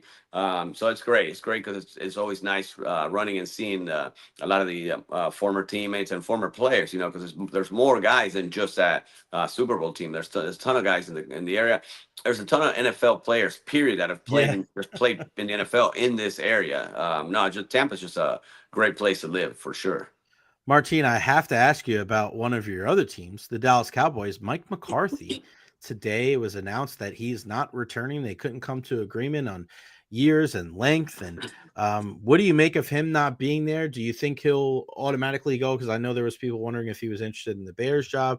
Do you think he'll end up somewhere else this year? And who do you think Jerry is going to get? Because he is a fan of the big name. That's a good question. What I don't get is how everybody's wanting McCarthy all of a sudden. The Bears, now it's the Saints. I'm thinking the guy didn't do anything with Dallas and with some talent there. So I'm not saying that he's a horrible coach, but it's a lot of times there's so much. Either the coaching pool is that small, kind of like the quarterback pool, where you have to overpay some of these guys that aren't worth the money, but you have to overpay them just because you say, if I don't have this guy, there's nobody else. It's just weird to think that people are really knocking on the door wanting to interview him right away. I just don't know. It's a tough question. And then as far as a big name. I don't know.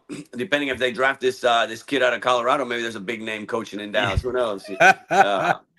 Yeah, man. I mean, prime time, and they're talking about maybe he can do the Raiders job, but man, I mean, that's how crazy would that be if he ends up going to Dallas? I mean, they'd have to trade up and get him. I know a lot of people think they're going to take the running back out of Oregon, but imagine if Dallas trades up to take Shador and then Dion's the head coach. And you want to talk about the first story on Sports Center every night. I mean, it doesn't get any better, or it won't get any crazier than that. That's what Jerry likes. You know, he wants to be. That's why he built the coolest stadium or the biggest stadium, and everything's about, obviously I do believe they do want to win, but there's times where you see these moves where like they're more of a a business move than a football move, and at times you look at them, it doesn't make sense. I mean, we're not professionals, we're not like that in those roles, but you're like, man, that this player wanted to go into Dallas, and you didn't. I don't know. Just sometimes you feel like they're looking more at the bottom line of the money than the trophies. Right. What was it like and how you were treated as a member of the Dallas Cowboys? Because people say like when you're on certain teams, like it's different. They treat you different, first class everywhere. Was it that much different than the other places that you were at? Yeah, once I left Tampa, and I was in India, I was with the Patriots, I was with the Saints.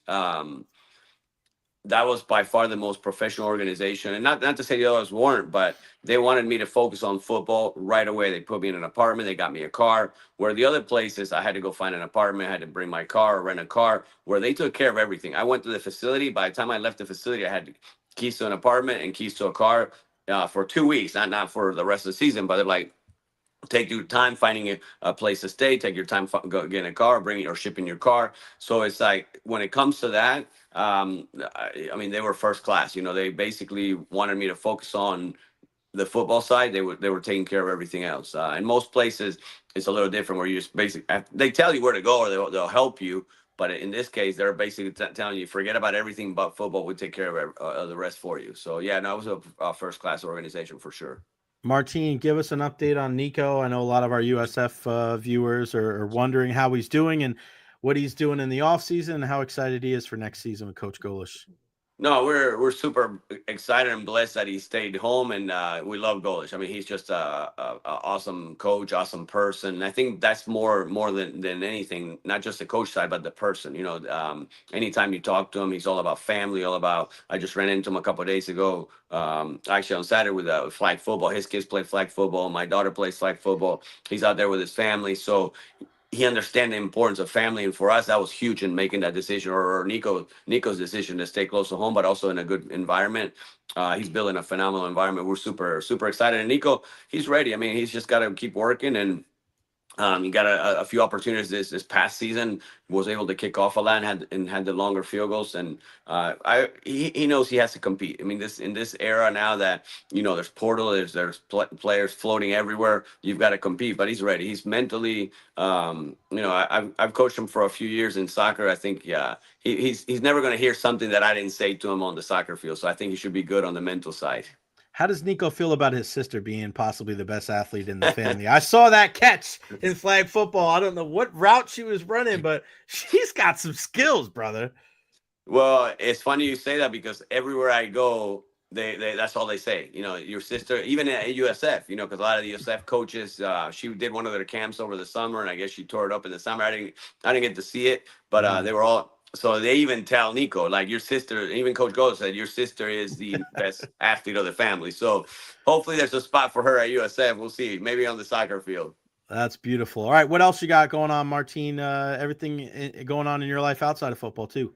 Yeah, no, I'm excited because I'm going to be doing preventative imaging like I have been doing for 4 years, but now it's going to be I'm going to be part owner with 3 other partners that are phenomenal people that love the community. So just follow us on social media. It's clearviewimaging.com, and we still don't have the locations set, but once we'll let people know. But we should be announcing our locations pretty soon. So I'm excited to be able to control and have people that I'm working with that have the same values that I do. So I'm very excited to do that.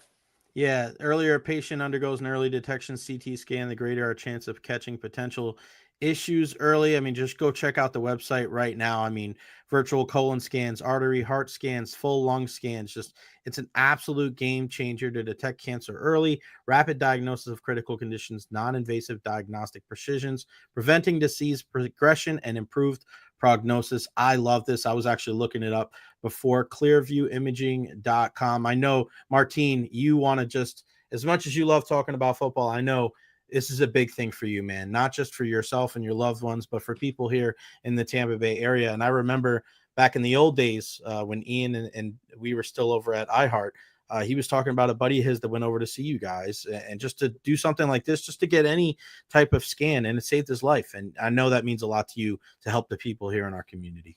No, absolutely. So that's just why I'm still going to be doing the same thing, and this the preventative imaging. And this is why I wanted to partner up with local, businessmen in the community that love our community. Because at the end of the day, yes, we're a business. Yes, you end up you need to make money. If not, you can't bring these services to the community.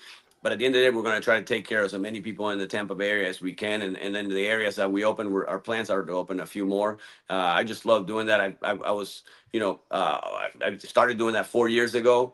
And I'm so blessed to still be able to do this because I didn't want to change careers after I left the old place. But I'm so happy that I was able to just keep doing the same things. It's Clearview Imaging. Go check that out today, man. A lot of great stuff. Clearviewimaging.com. And when the locations get revealed, we'll definitely have Martin back on to talk about it. And of course, talk all things football. And you see my scarf right here, buddy. Man, you with a big win over Arsenal in the FA Cup yesterday, winning in PKs. You see my jersey back there? The greatest. You see the trophy next to it, right? I know, it's so painful to me as a Ronaldo fan. And I actually I have a 5-year-old or 6-year-old niece, Sydney, and she's into soccer now. And she was a huge Messi fan. And all holidays long, all I did was bribe her every day to try to get her to be a Ronaldo fan. I bought her a shirt. I brought her a book. I think I finally have gotten to break her down, Martin. But at the end of the day, I feel like the next time I go see her, she's going to just tell me how great Messi is again. Just bring her Raymond James when Messi plays, and then forget it. It's over. Once I don't. Live, I'm going to probably keep her as far away as humanly possible so we can keep her in the Ronaldo crew. Martin, I love you. I am so happy that you have this new endeavor, and give my love to the rest of the family. Thanks so much for your time, and have a great week. We'll talk to you again soon, buddy. All right, buddy. Thanks, man. Appreciate you having me. Have a good day. You got it, pal. The one and only Martin Gramatica. One of those guys where, yes, he's as great of a person on TV and on radio or on the show in real life. We can sit there and talk about, it's usually soccer, right?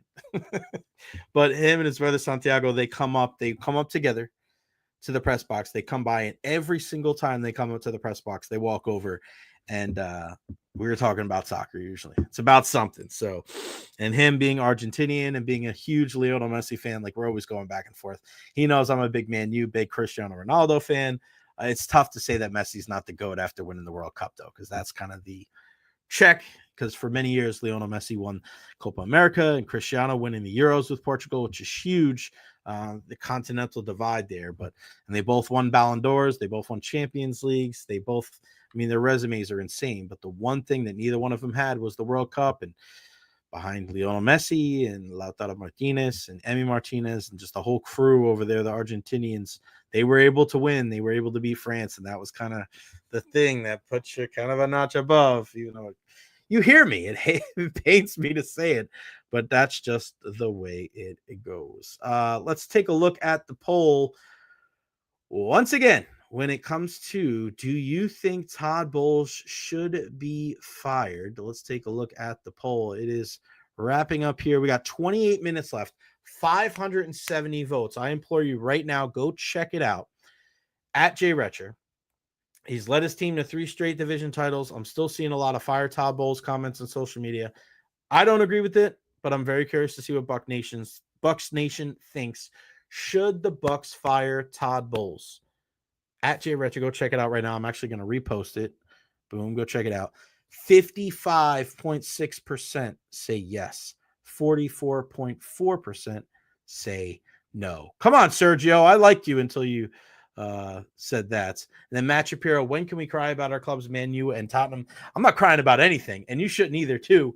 You shouldn't either, Matt, because Man U was able to beat Arsenal in the FA Cup third round yesterday. And I know how much you don't like Arsenal being a Tottenham fan. But yeah, I was going to go on a little bit of a tangent on Arsenal being the shadiest team in all of sports, but we're not going to get into that today. We're going to save that for another day, Matt. So make sure you tune in to this show because I've got something cooking when it comes to the shadiest team in all the sports, the Arsenal Football Club, and Mikel Arteta, and these guys that flop on the ground like the biggest freaking babies in the history of soccer. Somebody tweeted at me yesterday, doesn't every soccer team flop? Yes, but these guys are the worst. Think about the biggest babies, the biggest crybabies that you've ever met in your entire life. They're the worst. Awful. They're terrible. And they're a great team too. Great defense. They got a good coach, good goalie, really good back four. They have some good wingers, good midfield, and they just bitch and moan more than any team in all of sports. People used to complain about like the San Antonio Spurs saying they flop a lot and they complain a lot. People talk about LeBron. People talk about some of these receivers in the National Football League, Stephon Diggs and guys like that. Take all of those guys and mash them up into one. That's Arsenal. But we're not going to get into that today. But what we will do, it's time for the AFC Wild Card breakdown, and we will start with the game on Saturday. Oh, wait, there was two AFC games on Saturday. The first one was the Chargers and the Texans. The Chargers actually a 3-point favorite in this one, but the Houston Texans come away with the victory 32-12 in that one. And the game really changed on kind of a fumbled snap deep in the Houston territory where CJ Stroud was able to pick up the ball, roll out to his right, make an absolutely incredible throw. And Houston just took off from there because LA started the game off hot, even though they weren't able to get into the end zone. They're up 6-0 after one. They probably should have scored a couple of touchdowns, instead kicked a couple of field goals. And then before you knew it, boom, the Texans led 10-6 at the half and they never turned back. But to me, the big part of that game was the Chargers and Justin Herbert. Herbert's 6'6", 235. He's got all the makings of what a franchise quarterback should be. But then you watch him and it's like almost like watching a football movie, right? Like the story is about the underdog football team. That's who you're following through the whole movie. And then you get to the playoffs and you face the team with the picture perfect quarterback. He's tall. He's got a great arm. He's got beautiful hair, perfect hair. And even though his team's the favorite and they may be talking smack, like he doesn't even have to say anything. You just hate him because he's so damn perfect. And that's just what makes you dislike him even more. You know, now I'm not saying in real life the Chargers are villains. They may be one day. But it just seems like every single time they're hit with adversity, and Herbert has to make some big plays, he just comes up short. And you can almost hear the Rocky type music in the background as the underdogs, in this case, the Houston Texans, come back to triumph over the pretty boy QB and his highly favorite compatriots. And they send everybody from the theaters home happy. But Justin Herbert has to take his game to the next level because he's got all the tools. He's going to get every opportunity to succeed. He's got a coach that is focused on running the football and taking a lot of the pressure off of him. And whether it was the playoff game a couple of years ago against Jacksonville or this one, this is a guy that cannot consistently play 4 quarters of good football in the playoffs. And I know it's not a big sample size, but that's all we can judge him on right now. And we saw it as Buccaneers fans and supporters when Tampa Bay was able to go to LA to beat Justin Herbert and the Chargers. And they took him out at the end of the game because he was getting his ass beat so bad. There are a lot of good quarterbacks in the NFL and especially in the AFC. And you need to play a whole hell of a lot better than you did in that game, in other games, if you are going to be taken seriously come playoff time. 4 interceptions is not good enough. 14 of 32 for 242 yards. Got sacked 4 times. Everybody keeps telling me how great Justin Herbert is. Okay. He's got a head coach that's great with quarterbacks. They're investing in the offensive line. They didn't run the ball great, but they try with J.K. Dobbins and Gus Edwards. You got a rookie wide receiver, and Lavonte David was fantastic this year. They do need some more help on the outside, granted. But still, 4 interceptions and 4 sacks, you're not going to win like that. Not at all. You can't win when you're scoring 12 points. You were 3-point favorites. Justin Herbert's got all the talent. But unless he's able to put it together, he is just going to be a guy that you just wonder, was it a wasted draft pick? Think about it. Who would you take him instead of in the AFC when it comes to the playoffs? Like, nobody, right? You're not taking him above Mahomes. I mean, you're probably taking him above Bo Nix because he's a rookie. But Bo Nix, the strike that he threw to start the game yesterday, you're like, man, this kid, he's destined for big things. And I didn't think Denver was ready. And we'll talk about that game here in a bit. But, you're not taking him over Mahomes, Burrow, Allen, or Jackson. So at the rip, before you even start diving into these other teams, he's at best the 5th quarterback in the conference. There is an arms race in the AFC. And if you're a team that even if, I think it's almost better to be in a position where you're a team at the bottom of the barrel trying to build like a New England rather than a team that's in the middle like a Miami. Because at least in New England, you can start building your, different pieces. You got Mike Vrabel. You can build around Drake May. Even a team like Denver, you're building, right? You're trying to ascend. But if you're one of these teams in the middle, like a Miami, like a Pittsburgh, man, you better make sure that your quarterback can go toe-to-toe with some of these guys that are at the top of their game. Because you can defend all you want, but there may be a time where you're going to have to put up 30, 35, 40 against a Burrow, against a Jackson, against an Allen, against a Mahomes. And if you don't have that dude under center, you're screwed. You're screwed. That wasn't the only game on Saturday. The other game, Steelers and Ravens. Baltimore wins that one 28-14. I thought this was the easiest call of the entire weekend. I know it was a divisional matchup. I know it's a hell of a rivalry. Pittsburgh fought back. I give them credit. But the Ravens win this one pretty soundly. Derrick Henry, 26 carries for 186 yards and 2 touchdowns. But I want to focus again on the team that didn't win, and that's the Pittsburgh Steelers. And you can blame Mike Tomlin all you want, but I don't know how this Pittsburgh Steelers team, they're another one, how they're going to be competitive over the next decade unless they have a massive overhaul of the offensive side of their roster. Blame the Steelers GM. This team just can't stack up with the rest of those teams when it comes to pure talent. I'm not blaming Mike Tomlin for that. I don't think that's on him at all. And they'd be stupid if they got rid of him. They need help at the skill positions in a big way. Big. And can they get some receivers that aren't a massive headache? Can they just get some normal, fantastic wide receivers? Can they just get a Justin Jefferson? Can they get a guy like Aladdin McConkey? Can they get anybody like that?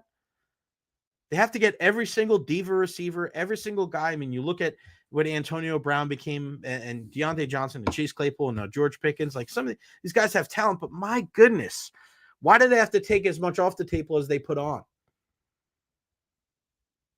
The best players on Pittsburgh have been the best players for such a long time. How old is Cam Hayward? He's going to be a force on that defense till he's in his 60s. TJ Watt's still there. They got Minka Fitzpatrick. They don't have young guys pushing their veterans. That's one of the big differences with some of these teams out there. They draft these young guys, whether it's the quarterback, whether it's a wide receiver, running back. Pittsburgh, look at their dress on the offensive side of the ball. Holy shit, man. Don't tell me that there's an abundance in talent on that side of the ball and that Mike Tomlin has a bunch to work with over there. Holy smokes.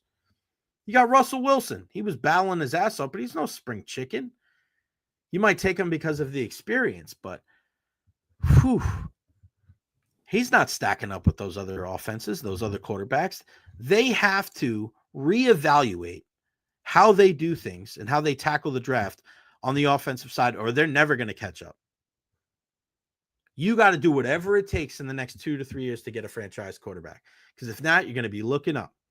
And all you're going to do is you're going to compete. You're going to bust your ass. You're going to compete because Mike Tomlin is a heck of a coach.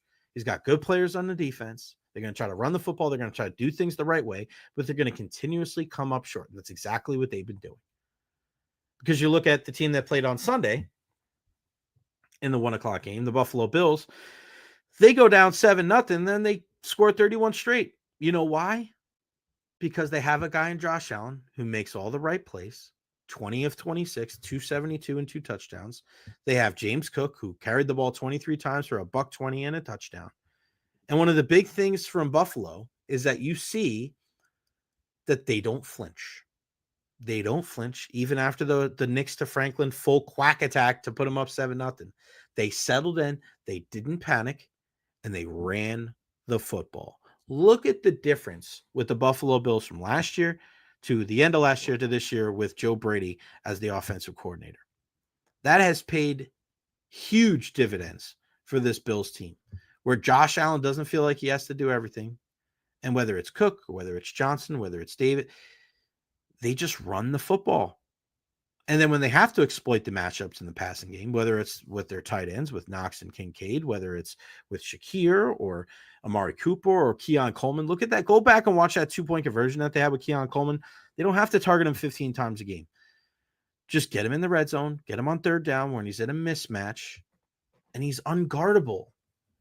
I love the way that Buffalo puts their guys in a position to succeed. They do a fantastic job with their coaches and their players. Like, just everything has done they've done such a great job. And you look at this game coming up next week. It's going to be the best game next week. It's going to be Baltimore traveling to Buffalo to take on the Bills. The winner advances to the AFC Championship game. That game will not be for the faint of heart. The two best players in the NFL this year, Josh Allen and Lamar Jackson, they'll be 1 and 2 in the MVP voting. Who do you think is going to win the MVP? I think this is the year for a guy like Josh Allen. And that's not taking anything away from Lamar Jackson, but just the fact that he had Derrick Henry this year, right? Derrick Henry has done such a great job. And again, I don't think that makes Lamar any less, but I think it does take away from his MVP voting. In essence, that's going to help him more going forward. And that's why I do pick Baltimore to win this game, because I think they have more weapons on both sides of the ball. But I think Josh Allen's the MVP because you lose Stephon Diggs. Everybody thought this was going to be a down year. And Josh just played within himself. He hasn't turned the football over. He's smart on third down. He knows just how many yards to get. He's taking less hits. Both these guys are good. I'm not going to pitch a fit if Lamar wins it again. But those are clearly the two best players in the NFL this year. Josh Allen, Lamar Jackson. Just fantastic. And that is going to be the best. That might be the best game of the playoffs because it's going to be cold. Both these teams are going to run the football and just focus on the trenches. I'm going to go watch this game with Ian Beckles and Tony Mayberry, and we're just going to watch the trenches. And you're just going to see contact, car crash after car crash. That is going to be a grown man football game next Sunday. I think Baltimore is going to win it. I would love to hear what you have to say. Who wins that game next week, the Baltimore Ravens or the Buffalo Bills? That's the AFC. Let's take a look at the NFC and break down those wild card matchups, obviously outside of the game between the Buccaneers and the Commanders last night. We know that tonight we have the Vikings and the Rams. I said it on Friday. I'll say it again. I think the Rams win this game. Sean McVay and what they were able to do to rest some of their guys the last couple of games, Cooper Kupp and Puka Nacua and Matthew Stafford. Like, I just like what this team is all about. People think Sean McVay is just a great play caller. He's not. He's a great head coach as well. He's a Super Bowl champion. And this is one of his mentees, one of his understudies, and Kevin O'Donnell, who I really like. I always call Kevin O'Donnell because we have Kevin O'Donnell here. Kevin O'Connell.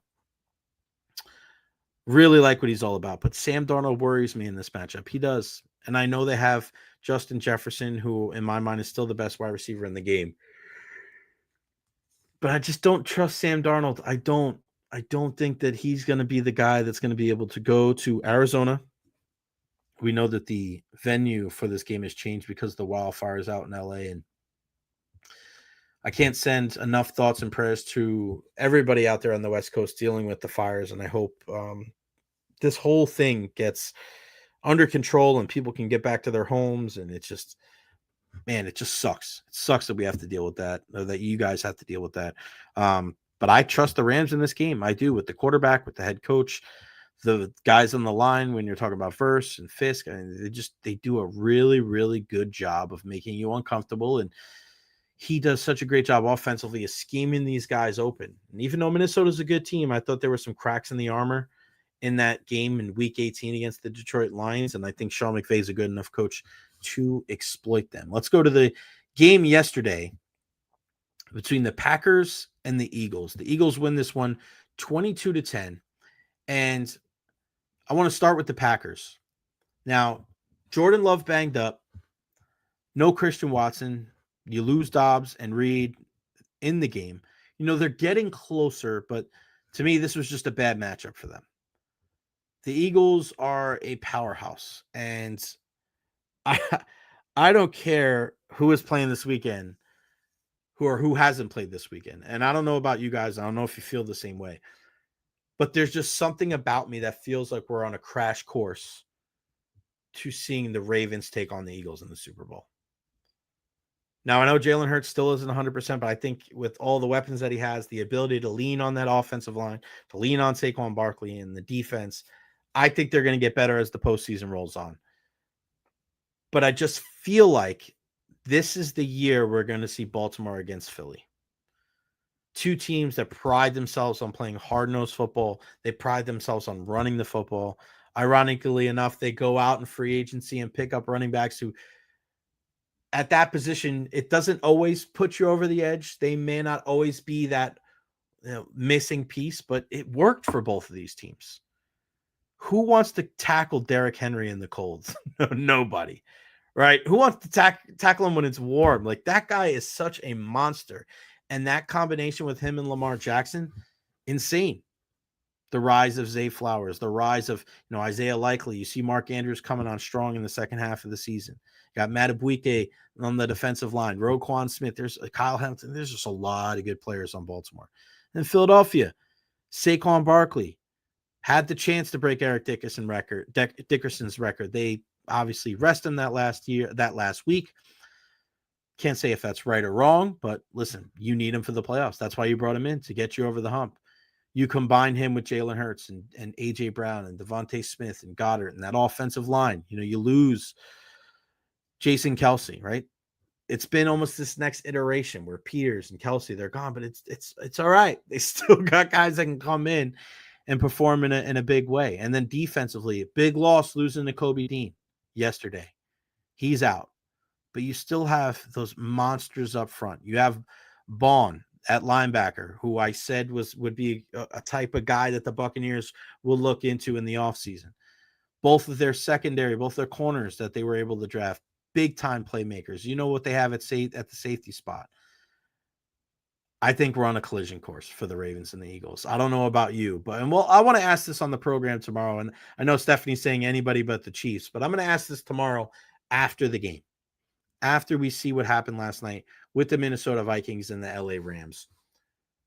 If you had a pick, what would the Super Bowl matchup be right now? Because again, me right now, and this is before seeing that game, because I don't think it's going to change my mind, and understanding fully that the Detroit Lions and the Kansas City Chiefs have the 1 seed, I still think it's Ravens and Eagles in the Super Bowl. All right, we are going to take a look at the poll before we wrap things up on the program. Let's see how much time we have left on the poll, because I want to make sure that it rides it out. Go ahead, go vote now. You have 8 minutes left. 8 minutes left. Do you think the Buccaneers should fire Todd Bowles? I'm not putting it on Twitter right now, Twitter/X at Recher. 8 minutes left. Get those votes in. Should the Buccaneers fire Todd Bowles? It's now 7 minutes left. 653 votes.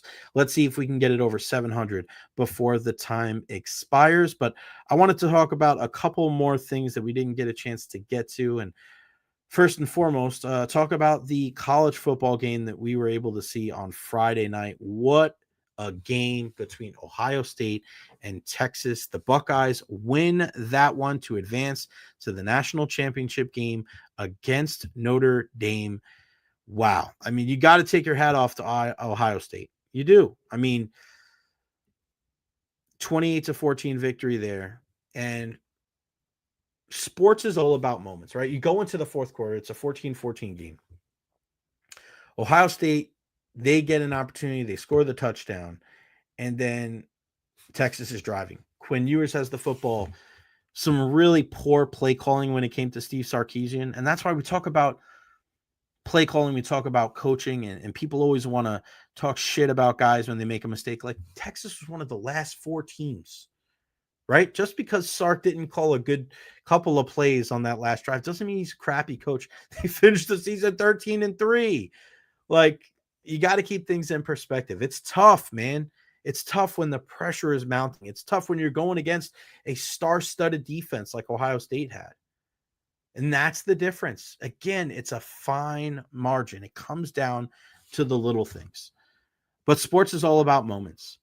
And when you look at what happened with Jack Sawyer, a guy that could not beat Michigan, he was visibly upset after the loss to the Wolverines a couple of weeks ago. He was pissed. He was heartbroken. He thought his season was over. I mean, that was probably the lowest of lows when it comes to his, playing career. And then he has an opportunity to do that. He has an opportunity to make a big play against a guy that was his former roommate, take the ball away, and then run it all the way down and score a touchdown. That is the type of thing that you're going to see on highlight reels when it comes to Ohio State football for the rest of eternity. And you're heartbroken for Steve Sarkisian and Quinn Ewers if you're a guy that didn't have a dog in the fight. But you feel great for a guy like Jack Sawyer. And that's what you see in sports sometimes, man. You see the lowest of lows. You see the highest of highs. That's what you have to love about it. When you're watching sports, these guys have an ability to atone for their mistakes. They have an ability to show that resiliency. And that's what you saw. And now we're getting a national championship game between 2 legit blue bloods in college football. Notre Dame, Ohio State. I cannot wait. January 20th, a week from tonight, 7:30 on ESPN. Ohio State and Notre Dame. We'll preview that game a little bit later on this week, but man, what a fun game to watch. That was just an absolute blast to be able to see that game. But yeah, really good stuff there in that one.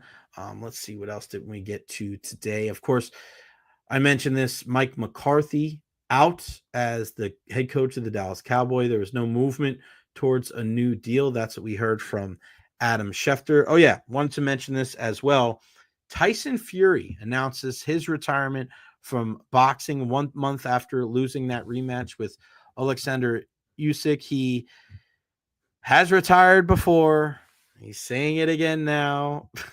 It's like, all right, Tyson, that's fine. He's 36 years old. He was going to fight Anthony Joshua. It's kind of crazy how that never happened. We saw Anthony Joshua fight a bunch of guys. We saw Tyson Fury fight a bunch. Fury's fought Usyk twice. He was able to fight Deontay Wilder. But Anthony Joshua and Tyson Fury was that one boxing match that we were just waiting for. And I just don't know if we're going to get it here in this generation. Do you see it in Saudi Arabia? Probably. That's when all the big fights are happening. So we'll see. We'll see if that one, I don't necessarily buy it, but anytime an all-time great like Tyson Fury says that he's retiring, I think you have to acknowledge it, whether you believe it or not. Action going on with the Tampa Bay Lightning. Shout out to them, able to pick up 3 points over the weekend. They're back in action tomorrow night against the Boston Bruins. You remember how that game ended on Saturday night at Amalie Arena, or Thursday night at Amalie Arena. There's going to be some bad blood there. We know Lilleberg with the cross check to the face of Kastelic, I think his name was. Wow. That's going to be a hotly contested matchup tomorrow night in Beantown. They finally were able to win a game after their long losing streak. But shout out to the Lightning. You win a game last night in an arena that, listen, it's Pittsburgh, right? You know that they're not as good as years past, but you still have Sidney Crosby. You still have Geno Malkin. You have to play the game the right way, and that's exactly what they did. Nikita Kucherov with a couple of goals. They win 5-2. Jake Gensel contributing. They got 4 guys, the only team in the NHL with 4 dudes with 20 goals. Braden Point, Jake Gensel, Nikita Kucherov, and Brandon Hagel. They'll probably have a couple more as well. They picked up 1 point on Saturday against the New Jersey Devils, 3-2 game there. Hey, a point's a point. John Cooper wants as many points as many games on a road trip. Of course, you get 2 points for a win. So right now, they have 3 points through the first 2 games of this 3-game road trip. So they're kind of cooking right now. It's important to win this game against Boston before you return home next week against Anaheim and a red-hot Detroit Red Wings team. I like where they're at right now. But one thing I do want to mention is, I don't know if you saw this because you were so focused on the Tampa Bay Buccaneers last night, but Connor Geekie was a healthy scratch. Connor Geekie is a guy that I've been saying that I've needed to see more of over the last couple of weeks. And people are so hesitant to call out a rookie because he's a rookie and you don't want to put too much on him. I understand that. I think he's going to be a real good player, but facts are facts. He's got to be more aggressive. He's got to have more snarl to his game. He's got to make it known that he's out there. Part of the reason why he made this roster is because he played like his hair was on fire. He was not afraid to go to the dirty areas. He had some skill. He was able to show stuff with his hands that other guys in this team just did not have. And right now, we're not seeing it. And that's part of the reason why he was a healthy scratch last night. Now, is he 100%? Probably not. I know he took that rough fall in December. I know Eric Erlinson from Lightning Insider, who's going to join us on Wednesday, said something about that. But he's got to be better. He's got to be better. And the Lightning are in a spot where if they can go on the road, win a game with Jonas Johansson in net, with Connor Geekie on the sideline, win it 5-2, it just shows you what this Tampa Bay Lightning team has. Can they get better? Yeah, of course. But he's one of those guys. He's one of those guys that needs to be better. All right, we got over 700 votes. Yes. Good job. Very good job. 703 votes. This poll was around for about 12 to 13 hours. Great stuff, Bucs Nation. Should the Bucs fire Todd Bowles? And after 703 votes and 13 hours, 56.6% say yes, the Bucs should fire Todd Bowles. 43.4% say no. Again, I'll go on the record one more time and say that I don't think that Todd Bowles should be fired. I don't. But something has got to give. Changes need to be made. Whether it's calling a different defense, whether it's changing up the coordinators, whether it's bringing in new players, my answer is D, all of the above. I started out the podcast today very passionate and clearly a little pissed off because the Bucs should have won that game last night. You're a better team on paper. You're going up against a rookie quarterback. You have Super Bowl champions on your team. You have a veteran coaching staff. You have an improved offense. You have the healthiest your defense has been all year, and you lose at home 23-20. Now, I'd be remiss if I didn't give credit to the Washington Commanders, Jayden Daniels, Dan Quinn, and the like. This isn't solely on the Tampa Bay Buccaneers. Not at all. This isn't a as much as I think the Buccaneers should have won last night, by no form or fashion do I think that they lost that game. The Washington Commanders won that game. And if you don't believe that, then you're lying to yourself. The Washington Commanders deserved to win that football game. They were the better team. And Travis Day is saying Washington could beat the Lions. Maybe. When you have a quarterback like Jayden Daniels, maybe. I'm certainly not betting against him. And when you look at all the injuries that Detroit has sustained this year, and when you look at a guy like Jared Goff, who still needs to prove that he is a guy that can take the Detroit Lions over the hump, yeah, Washington's playing with house money. I know people don't like to talk about that kind of thing, but they are. They are. And that's not a bad thing. Go out there and play with reckless abandon.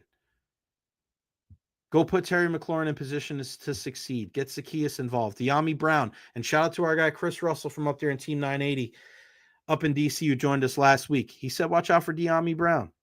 He had a big game last night against the Buccaneers. That dude made himself some money. But that's the kind of thing that you get when you listen right here to the Jay Recher podcast.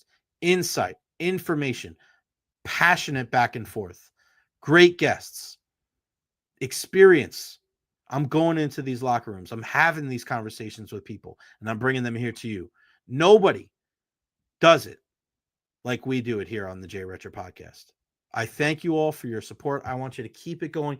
Like, subscribe, share this with your friends and family. Like and subscribe on YouTube. It's gone from 30 subscriptions there in November to over 600 now. I'm trying to get 1,000 subscribers by the end of the month. That is my goal. That is what my nephew Lawson said I needed. So that is what we are going to do.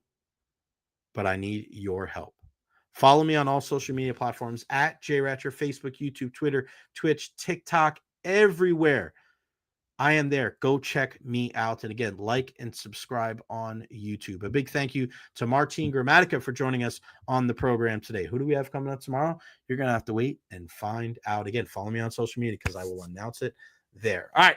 That's going to do it for me. We will see you tomorrow at noon right here on the Jay Recher podcast. I am gone. Peace out, my friends. Enjoy the rest of your Monday.